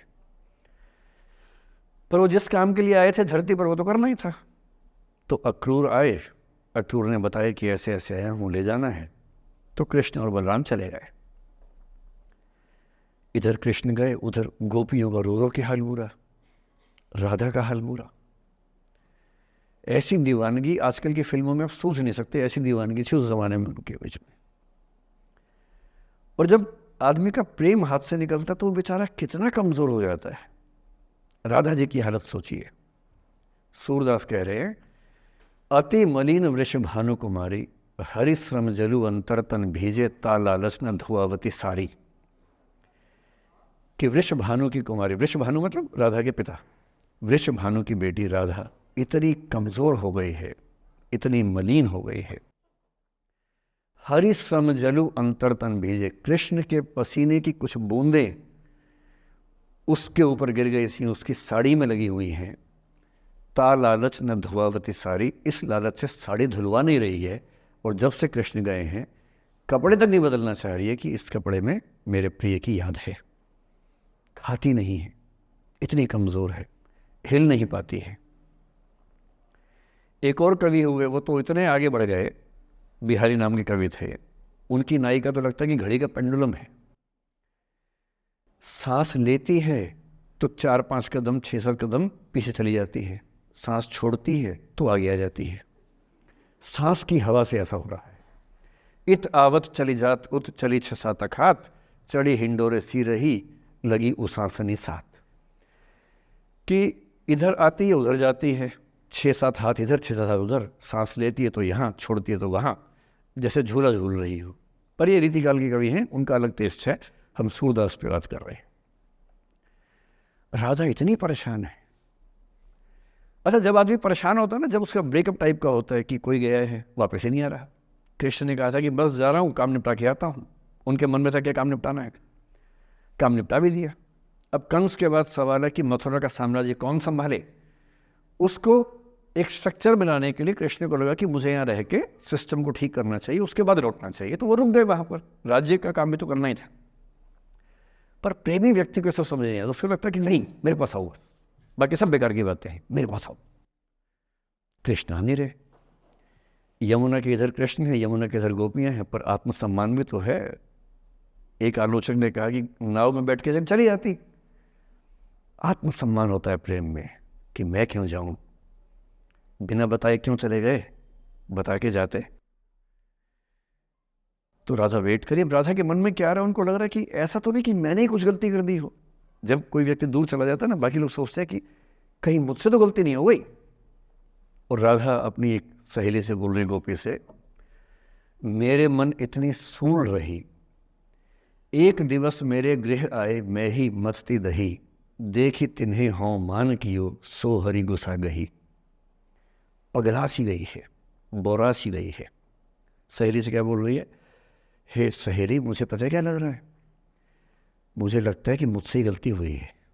उसने पूछा क्या गलती हुई है? कह रही है कि एक दिन क्या हुआ, कृष्ण भगवान मेरे पास आए थे, मैं उस समय दही मथ रही थी। वो ग्वाला जीवन है ना वहाँ पर, तो वो गोपालन जीवन का काव्य है पूरा। अब वो मुझसे बात करने आए और मैंने उनसे ठीक से बात नहीं की, मैंने मान किया। मान करना मतलब जिसको आपकी भाषा बोलते हैं भाव खाना। मैंने उनसे ठीक से बात नहीं की, मुझे लगता है वो नाराज़ हो गए, इसी नाराज़गी से लौट नहीं रहे हैं। मेरे मन इतनी सून रही, मेरे मन में कांटा चुभ रहा है। एक दिवस मेरे घर आए, अब समझ में आएगा, एक दिवस मेरे घर आए, मैं ही मथती दही, देखी तिन्हें हाँ हाँ मतलब मैं मान की योग, मैंने अहंकार दिखाया, सो हरि गुस्सा गही, गुस्सा आ गया उनको इस बात से। सूरदास की राधा मुक्त नहीं हो पा रही, लेट गो नहीं कर पा रही, वो जी नहीं सकती कृष्ण के बिना। पर फिर देखिए 300 साल बाद क्या हुआ। 300 साल बाद कमाल हुआ। 20वीं शताब्दी की शुरुआत में एक और कवि हुए, उनका नाम था अयोध्या सिंह उपाध्याय हरिऔध। हरिऔध के नाम से प्रसिद्ध है। उन्होंने एक पुस्तक लिखी प्रिय प्रवास। प्रिय प्रवास मतलब प्रिय प्रवास पे चला गया है, कृष्ण चले गए हैं मथुरा, अब राधा कैसे जिएगी। 20वीं सेंचुरी की शुरुआत में फ्रीडम स्ट्रगल शुरू हो चुका है। महिलाएं अभी तक स्वाधीनता आंदोलन का हिस्सा नहीं बनी है, पर अब वो समय आ रहा है कि बनने वाली है। और हरिऔध की राधा ने कमाल कर दिया है। गोपियां पूछती हैं कृष्ण नहीं आ रहे, अब क्या करोगी? ये राधा जी क्या बोल रही हैं? प्यारे जीवें जगहित करें, गेह चाहे ना आवे। मेरे प्रिय खूब जिए, समाज का कल्याण करें, घर बेशक ना आए, कोई दिक्कत नहीं है, मैं चाहती हूँ कि समाज का भला होना चाहिए। ये वो बिंदु है जहाँ राधा यशोधरा बन जाती है, मैथिली शरणगुप्त की यशोधरा। और जो मैं आपको समझाना चाह रहा हूँ उस एग्जाम्पल से वो ये कि हो सकता है कि जिससे आप नाराज़ हो वो किसी बड़े काम की खोज में हो, वो किसी महानता के रास्ते पर हो। और यदि आपके जीवन में कोई व्यक्ति ऐसा है जो किसी महानता के रास्ते पे है, तो उसके रास्ते को रोकना अपने क्षुद्र हितों के लिए बहुत छोटापन है। और ऐसे मामले में एक ही बात हमें सोचनी है कि वो जिस काम के लिए बना है उसे करने दो। अपने स्वार्थ के लिए किसी को बांध के रखना, किसी को लाश बना के रखना, इसका क्या मतलब है? जाने दो, ऐसा क्या है, कुछ तो बढ़िया होगा। एक स्थिति हम में से कई लोगों की आती है कि हम एक टॉक्सिक रिलेशनशिप में होते हैं पर छोड़ नहीं सकते। ऐसे बहुत सारे पति पत्नी होते हैं। मैं अक्सर बच्चों से एक बात पूछता हूं कि आप में से कितने बच्चे वैसा ही वैवाहिक जीवन चाहते हैं जो आपके माता पिता का है? मैं आपसे पूछूंगा नहीं, आप चिंता मत कीजिए, लेकिन जब जब मैंने पूछा है मुश्किल से 1 या 2% ने हाथ खड़ा किया है। 97-98% लोग मानते हैं कि वैसा तो नहीं चाहिए, उससे कुछ अलग चाहिए। क्योंकि हम सब जानते हैं कि हमारे माता पिता भी, हमारे समाज के बाकी लोग भी बहुत समझौते करते हैं ताकि बच्चे अच्छा जीवन जी सके। आप भी करेंगे समझौते, सबको करने पड़ते हैं। ये है कि आप समझौते शायद उतने नहीं करेंगे जितने आपके माँ बाप ने किए होंगे, उनके माँ बाप ने और ज़्यादा किए होंगे। हर पीढ़ी कम समझौते करती है, ये समाज के विकास का एक तरीका होता है। पर ऐसा होता है कि आप एक ऐसे रिश्ते में आप छोड़ भी नहीं सकते, जी नहीं पा रहे, छोड़ सकते नहीं, क्योंकि आप तो छोड़ देंगे, आपके चक्कर में कईयों की ज़िंदगी दांव पे लग जाएगी। कैसे छोड़ दें? 3 छोटे छोटे बच्चे हैं, नौकरी है नहीं, वो माँ अपने पति से रोज़ प्रताड़ना झेलती है, बुरी बातें सुनती है, उसके पास कोई सिक्योरिटी नहीं है, वो बच्चों को नहीं छोड़ सकती, बच्चों को लेके कहाँ जाएगी, क्या करे? टॉक्सिक रिश्ता है। तो ऐसे में या तो आप रिश्ता छोड़ते हैं कि हर केस में संभव नहीं होता, पर यदि वो संभव नहीं है तो रिश्ते में रहते हुए चिंताएं छोड़ दीजिए, अपेक्षाएं छोड़ दीजिए। भाई तेरी अपनी ज़िंदगी, मेरी अपनी ज़िंदगी, एक घर में रहेंगे पर रोज़ युद्ध नहीं करेंगे, बीपी नहीं बढ़ाएंगे, शुगर नहीं बढ़ाएंगे, तनाव नहीं बढ़ाएंगे। तुम्हारा अपना स्पेस, मेरा अपना स्पेस, ठीक है, एक छत के नीचे हैं, काम चला लेंगे, किसी और को नहीं बताएंगे, दुनिया के सामने अच्छी अच्छी फ़ोटो खिंचवाते रहेंगे स्माइल कर करके चेहरा, पर कम से कम बच्चे सफ़र ना करें, परिवार सफ़र ना करे, जी लेंगे, झेल लेंगे। और ऐसे माहौल में साहिर ने जो कहा था ना, उसी कविता की कुछ पंक्तियां बड़ी महत्वपूर्ण हैं कि बर्बादियों का सोग मनाना फिजूल था, कि बर्बादियां हैं जीवन में, पर ठीक है, कितना दुख मनाएंगे, अब है तो है, क्या कर सकते हैं। बर्बादियों का सोग मनाना फिजूल था, बर्बादियों का जश्न मनाता चला गया। और फिर अंत में इतनी सुंदर बात कहते हैं, गम और खुशी में फ़र्क न महसूस हो जहाँ, मैं दिल को उस मुकाम पे लाता चला गया। कि ठीक है, जैसी ज़िंदगी है उसको वैसे जिएंगे, अपेक्षाएं नहीं पालेंगे, ना तुम उम्मीद करना, और हम किसी तरह से मैनेज करके ज़िंदगी गुजार लेंगे। ये है अंतिम जो आपके जीवन में समस्या हो सकती है, करियर को लेके हो सकती है, कि आपने कुछ करियर दिमाग में रखा हुआ है, ठान लिया है कि आईएएस बनना है या कुछ बनना है। आप कुछ भी ठान लें, सिर्फ आपके हाथ में नहीं होता है, सफलताएं असफलताएं जीवन में रहती हैं। 10-11 लाख लोग आईएएस का फॉर्म भरते हैं, 5 लाख आईएएस का एग्ज़ाम देते हैं, 1000 का सिलेक्शन होता है। हर एग्ज़ाम में घुमा फिरा की यही स्थितियाँ होती हैं। पॉलिटिक्स में, स्पोर्ट्स में, बिजनेस में, हर जगह कंपटीशन इतना है। सफल होने की जितनी संभावना है, उससे कई गुना संभावना विफल होने की हर क्षेत्र में है। सफल नहीं हो पाए तो क्या करेंगे।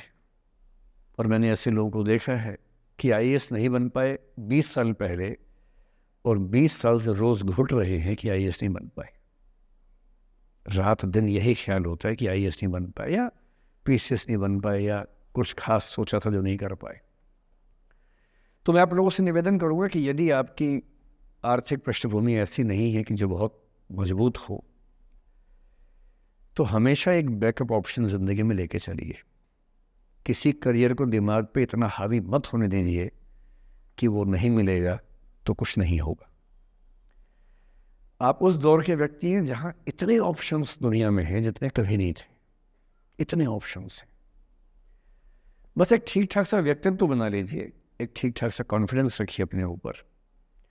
और यदि आपके पास बेसिक स्किल्स हैं, भाषा की, चिंतन की, समझने की, कैलकुलेशंस करने की, प्लानिंग करने की, स्ट्रेटेजाइज करने की, और मेहनती आप हैं, मैं गारंटी से कह रहा हूँ कि इस दुनिया में कंपटीशन नंबर्स में बहुत ज़्यादा है, कायदे का कंपटीशन नहीं के बराबर है। बहुत मजबूत लोगों से आपको भिड़ना नहीं पड़ता है।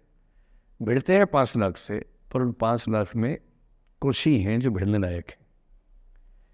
इतना कॉन्फिडेंस रखिए, जैसे कहते हैं ना कि हम भी दरिया है, हमें अपना हुनर मालूम है, जिस तरफ भी चल पड़ेंगे रास्ता हो जाएगा। इतना भरोसा अपने ऊपर रखिए कि ठीक है, ये नहीं तो कुछ और करेंगे, वो नहीं तो कुछ और करेंगे, लेकिन कुछ ना कुछ बढ़िया कर लेंगे। और उस बढ़िया करने की शुरुआत कॉलेज की ज़िंदगी से होती है। उड़ान सोसाइटी संभाल लेंगे, निष्ठा संभाल लेंगे। अभी मैडम ने बताया कि 80 सोसाइटी से बताई, इसको में 60 बताई, 60 सोसाइटीज़ हैं। किसी सोसाइटी का हिस्सा बन जाइए।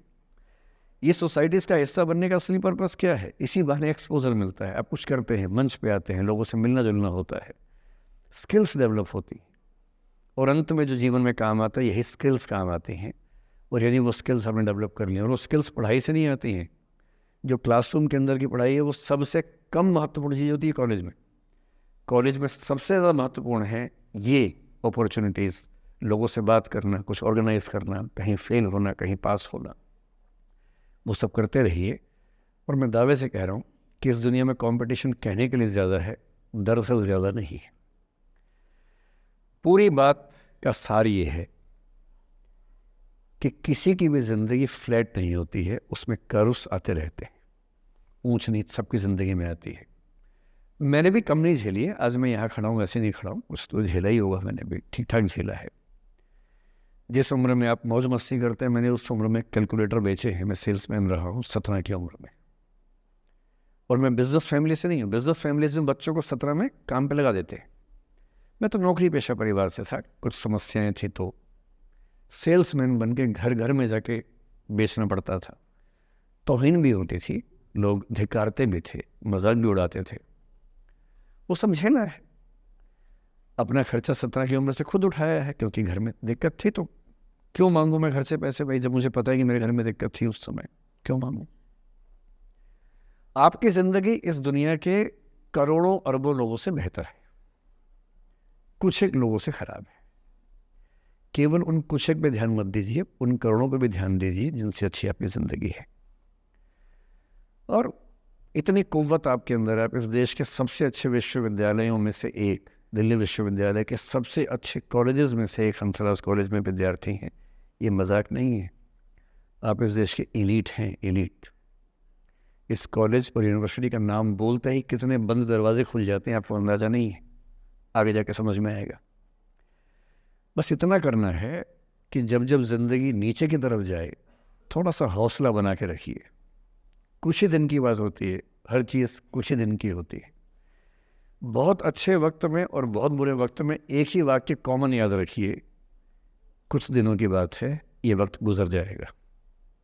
बहुत अच्छा हो तब भी ध्यान रखना है, आदत नहीं बनानी। बहुत बुरा हो तब भी ध्यान रखना है, ये सब खत्म हो जाएगा। सोशल मीडिया पर ट्रोलिंग आजकल का एक नया सच है, जो आप लोग बड़ा मुश्किल होता है वो जब झेलते होंगे।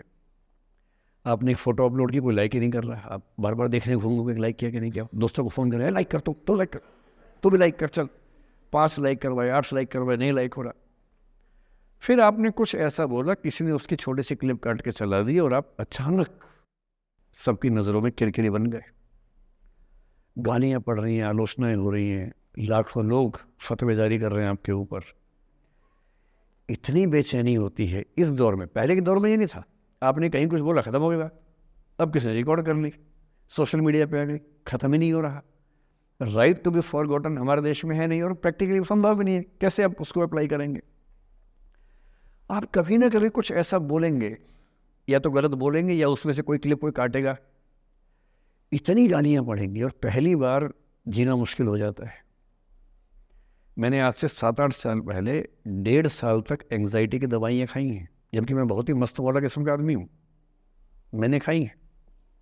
और जीवन में एक आध ऐसा दौर सबका आता है, आ जाना चाहिए। जब जीवन में एक आध बार ऐसा हो कि सारी दुनिया पीछे पड़ गई है, बहुत दिक्कत होगी, घबराहट होगी, बेचैनी होगी, एंग्जाइटी होगी, डिप्रेशन होगा, सब कुछ होगा। लेकिन एक बात ध्यान रखना, मेरी इस बात को ध्यान रखना, वो पहली और आखिरी परीक्षा है, उसके बाद कभी नहीं होगा। 8 साल पहले ऐसा कुछ हुआ था कि मैंने बहुत दवाइयाँ खाई, 1.5 साल दवाई खाई, 1.25 साल खाई दवाई। कारण पता था, कारण ठीक हुआ, दवाई छूट गई। उसके बाद मैंने ज़िंदगी का सबसे मुश्किल फेज़ पिछले साल झेला था, जब मेरे एक वीडियो की क्लिप मीडिया पर चली, FIR हुई, पता नहीं क्या क्या हुआ, सब कुछ हुआ।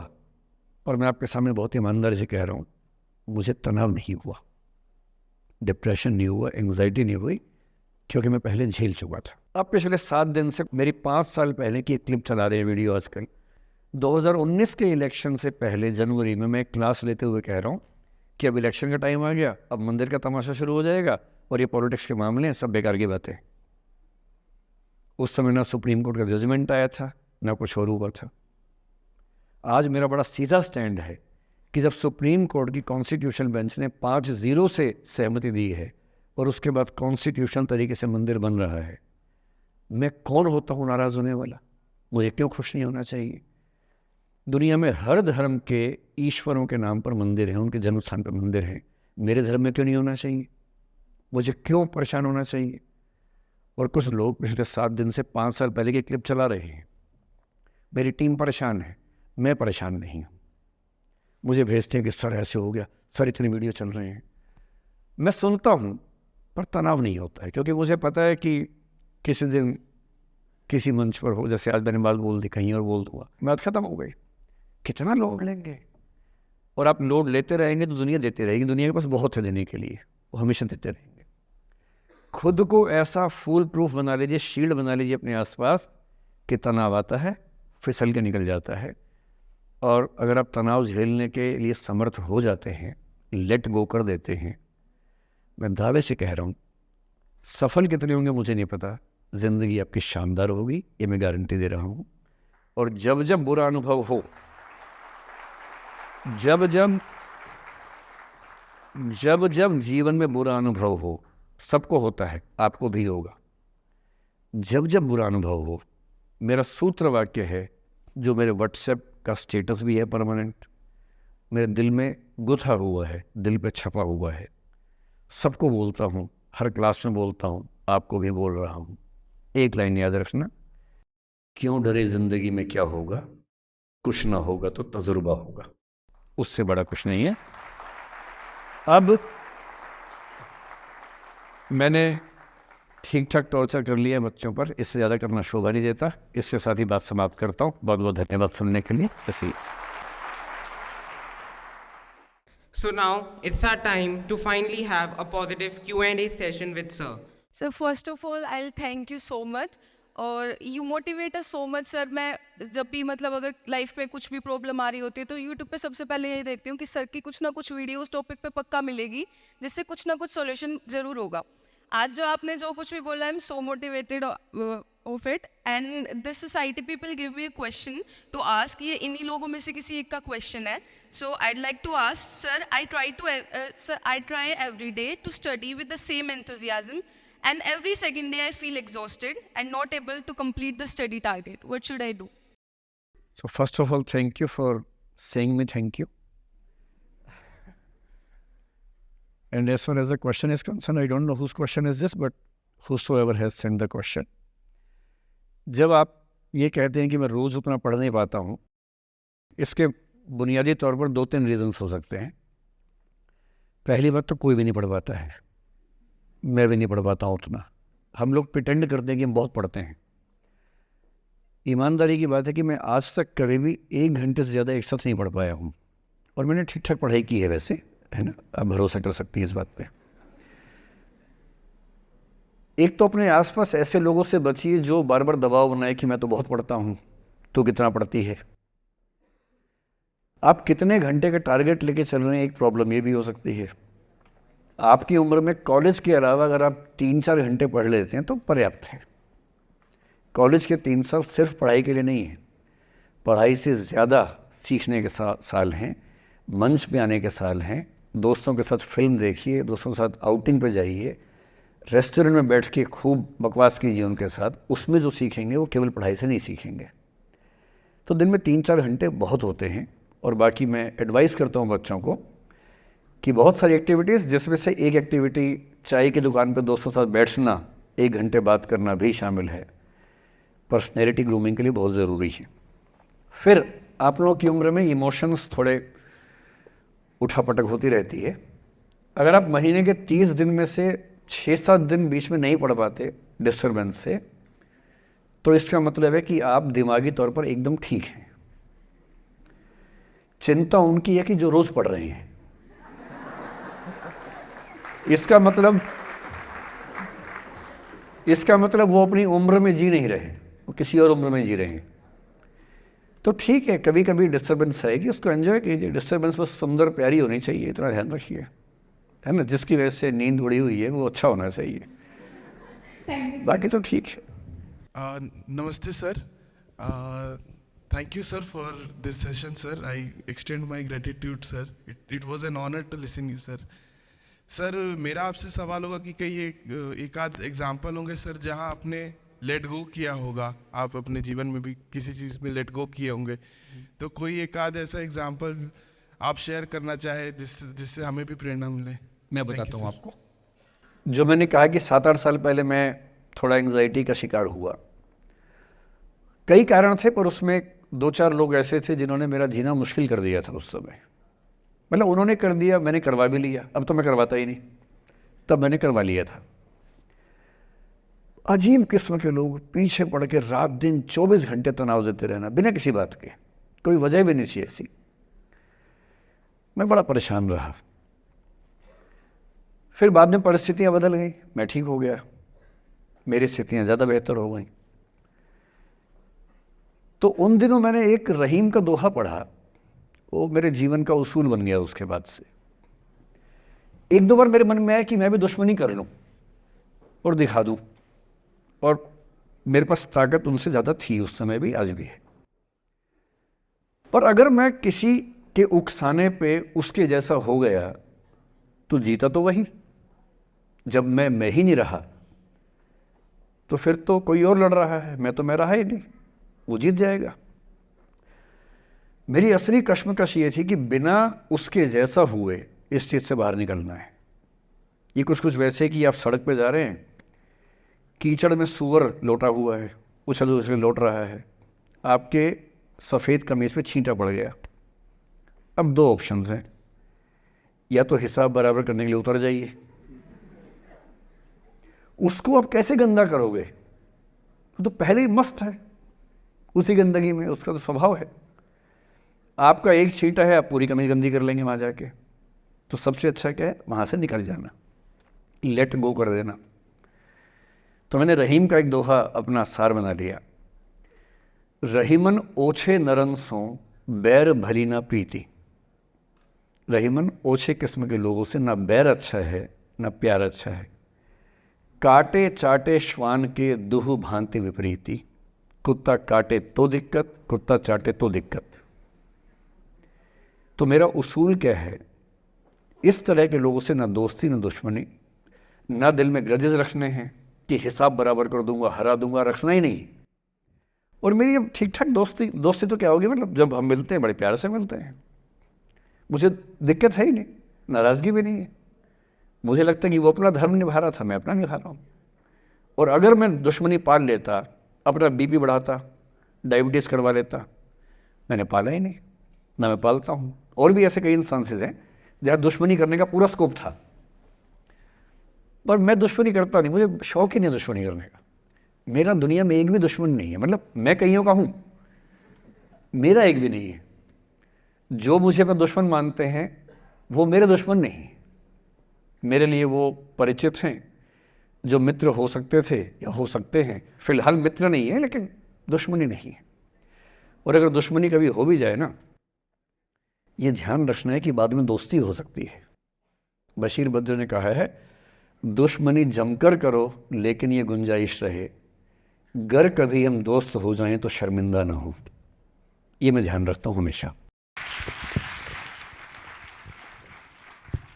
नमस्कार सर। नमस्कार सर, मेरा नाम रश्मि श्रीवास्तव है और मैं यहाँ हिंदी ऑनर्स द्वितीय वर्ष की छात्रा हूँ। सर, सबसे पहले तो मैं आपको बहुत बहुत धन्यवाद देना चाहूँगी सर। आपसे मिलकर बहुत अच्छा लग रहा है मुझे और ये मेरे लिए बहुत बड़ी सौभाग्य की बात है। सर, मेरा प्रश्न है आपसे कि सर, मेरे साथ ऐसा हुआ कि मैं बचपन से बहुत अच्छी स्टूडेंट रही और सर मेरी ज़िंदगी में ऐसा एक वक्त आया जब मुझे 2 बार असफलता का सामना करना पड़ा और सर तीसरी बार मैं सफल हुई, परंतु सर आज भी वो डर मेरे मन से नहीं जा रहा है। अभी भी मैं उसको फेस नहीं कर पा रही हूँ कि मैं कैसे फेल हो गई। और सर कभी ऐसा होता है कि मैं सो रही हूँ और रात में मुझे वो डर लगता है कि आगे मैं नहीं कर पाऊँगी। मुझे ऐसा लगता है कि आगे अगर मैं कुछ अच्छा करना चाह रही हूँ तो मुझे उस असफलता का डर रहता है कि जो मैंने फेस किया है, और सर मैं उससे उभर नहीं पा रही हूँ। मतलब मेरे ख्याल से ये असफलता आपसे ज़्यादा आपके माहौल की, आपके पेरेंट्स, आपके टीचर्स की है कि उन्होंने आपको, मतलब कुछ बच्चे अपने आप से इतनी उम्मीद पाल लेते हैं कि फेलियर झेल नहीं पाते। आप वैसे बच्चों में हैं। जो आपने कहा ना कि मैं शुरू से बहुत अच्छी स्टूडेंट रही हूँ, ये दुर्भाग्य की बात है, ये अच्छी बात नहीं है। मैं नहीं चाहता कि बच्चे अच्छे स्टूडेंट बने। अच्छे स्टूडेंट का मतलब जो बहुत पढ़ाकू किस्म के होते हैं, सीधे स्कूल से घर, घर से स्कूल, घर में घुसते ही होमवर्क करना शुरू किया, वैसे बच्चे ज़िंदगी में बड़े परेशान रहते हैं। बच्चों को होना चाहिए छटा हुआ टाइप का, शरारती, बदमाश, मतलब काम भी करें स्कूल का, लेकिन बेसिकली आपको स्मार्ट होना है, कॉन्फिडेंट होना है। पढ़ाकू होने से ज़िंदगी बहुत अच्छी नहीं चलती है। ज़िंदगी के लिए ना व्यक्तित्व चाहिए। हुआ क्या आपके साथ, आपको बता दिया गया कि अच्छा बच्चा वो है जो पढ़ता है, होमवर्क करता है, आपने वो सब किया। तारीफ़ें आपकी इतनी हुई होंगी कि बेटा तुम तो कुछ भी कर दोगी, आपको भरोसा हो गया कि मैं कुछ भी कर दूँगी। लेकिन ऐसी ऐसी तारीफ़ें हर गांव, हर मोहल्ले में कई बच्चों की हो रही थी जब उन सब में कंपटीशन हुआ तो कुछ सफल हुए, बहुत सफल नहीं हो पाए। तो जो सफल नहीं हो पाए उनको बहुत बेचैनी हुई। आपका सौभाग्य है कि अब तीसरी बार में सफल हो गई। कई ऐसे लोग हैं जो कभी सफल नहीं हुए ज़िंदगी में, उनको भी तो जीना है। तो मैं एक ही बात कहूँगा, अपने आप से उम्मीदें कम कर लीजिए। और ये आसान नहीं होता है। इसका तरीका ये है कि एक दो ऐसे अच्छे दोस्त जो अच्छे भी हैं, दोस्त भी हैं और बहुत उम्मीदें ना रखते हैं, ना आपको रखने देंगे अपने आप से। डायरी लिखने से लेकर कुछ अच्छे उपन्यास पढ़ना, अच्छी फिल्में देखना, जो आपको सहज होना सिखाएं, न कि महान होना सिखाएं। महानता से बड़ा कोई रोग नहीं है, इस चक्कर में नहीं पड़ना है। सामान्य होना है। असली जद्दोजहद सामान्य होने की है, महान होने की नहीं है। सहज होना है। तो अपने आप से क्या कहना, रोज़ कहना है कोशिश पूरी करूँगी, सफलता मिल गई तो बढ़िया, नहीं तो क्यों डरे, ज़िंदगी में क्या होगा, कुछ ना होगा तो तजुर्बा होगा। और भाड़ में जाए सीधी सी रात। नमस्ते सर। सर मेरा क्वेश्चन थोड़ा सा इनसे अलग है। सर जैसे आपने कहा कि लेट गो करना चाहिए, लेकिन क्या करना चाहिए? लेट गो करना चाहिए। हमने भी ये चीज़ सुनी है कि जिसके नसीब में जो लिखा होता है एक दिन उसे वो मिलता ही है, तो उसके लिए हमें परिश्रम करना चाहिए। तो सर एक इनके बीच में क्या एक थिन लाइन नहीं है कि हमने सोचा जैसे 71st डे पर मुझे ऐसा लग रहा है कि अब मुझसे और नहीं होगा, अब मैं नहीं करूँगी। माना कि वो गिव अप भी कहा जाता है, लेकिन अगर मेरे नसीब में है कि नहीं यार कल ये तुझसे हो जाएगा, अगर मैं कोई भी टास्क कर रही हूँ कल ये कंप्लीट होगा, लेकिन मैं सोचूँ नहीं मेरे से ये प्रेशर नहीं हो रहा, I should let go this, I should start some other thing. तो क्या ये मुझे लेट गो करना कभी रिग्रेट नहीं कर सकते क्या लाइफ में, यार एक दिन और ट्राई कर लेते तो शायद मिल ही जाता? देखिए, जो नसीब का मामला है, मेरे ख्याल से आपकी उम्र में नसीब को नहीं मानना चाहिए। दुनिया में किसी को नहीं पता कि नसीब है या नहीं, और है तो कितना है। सब तुक्का लगा रहे हैं, मैं भी तुक्का लगा रहा हूँ।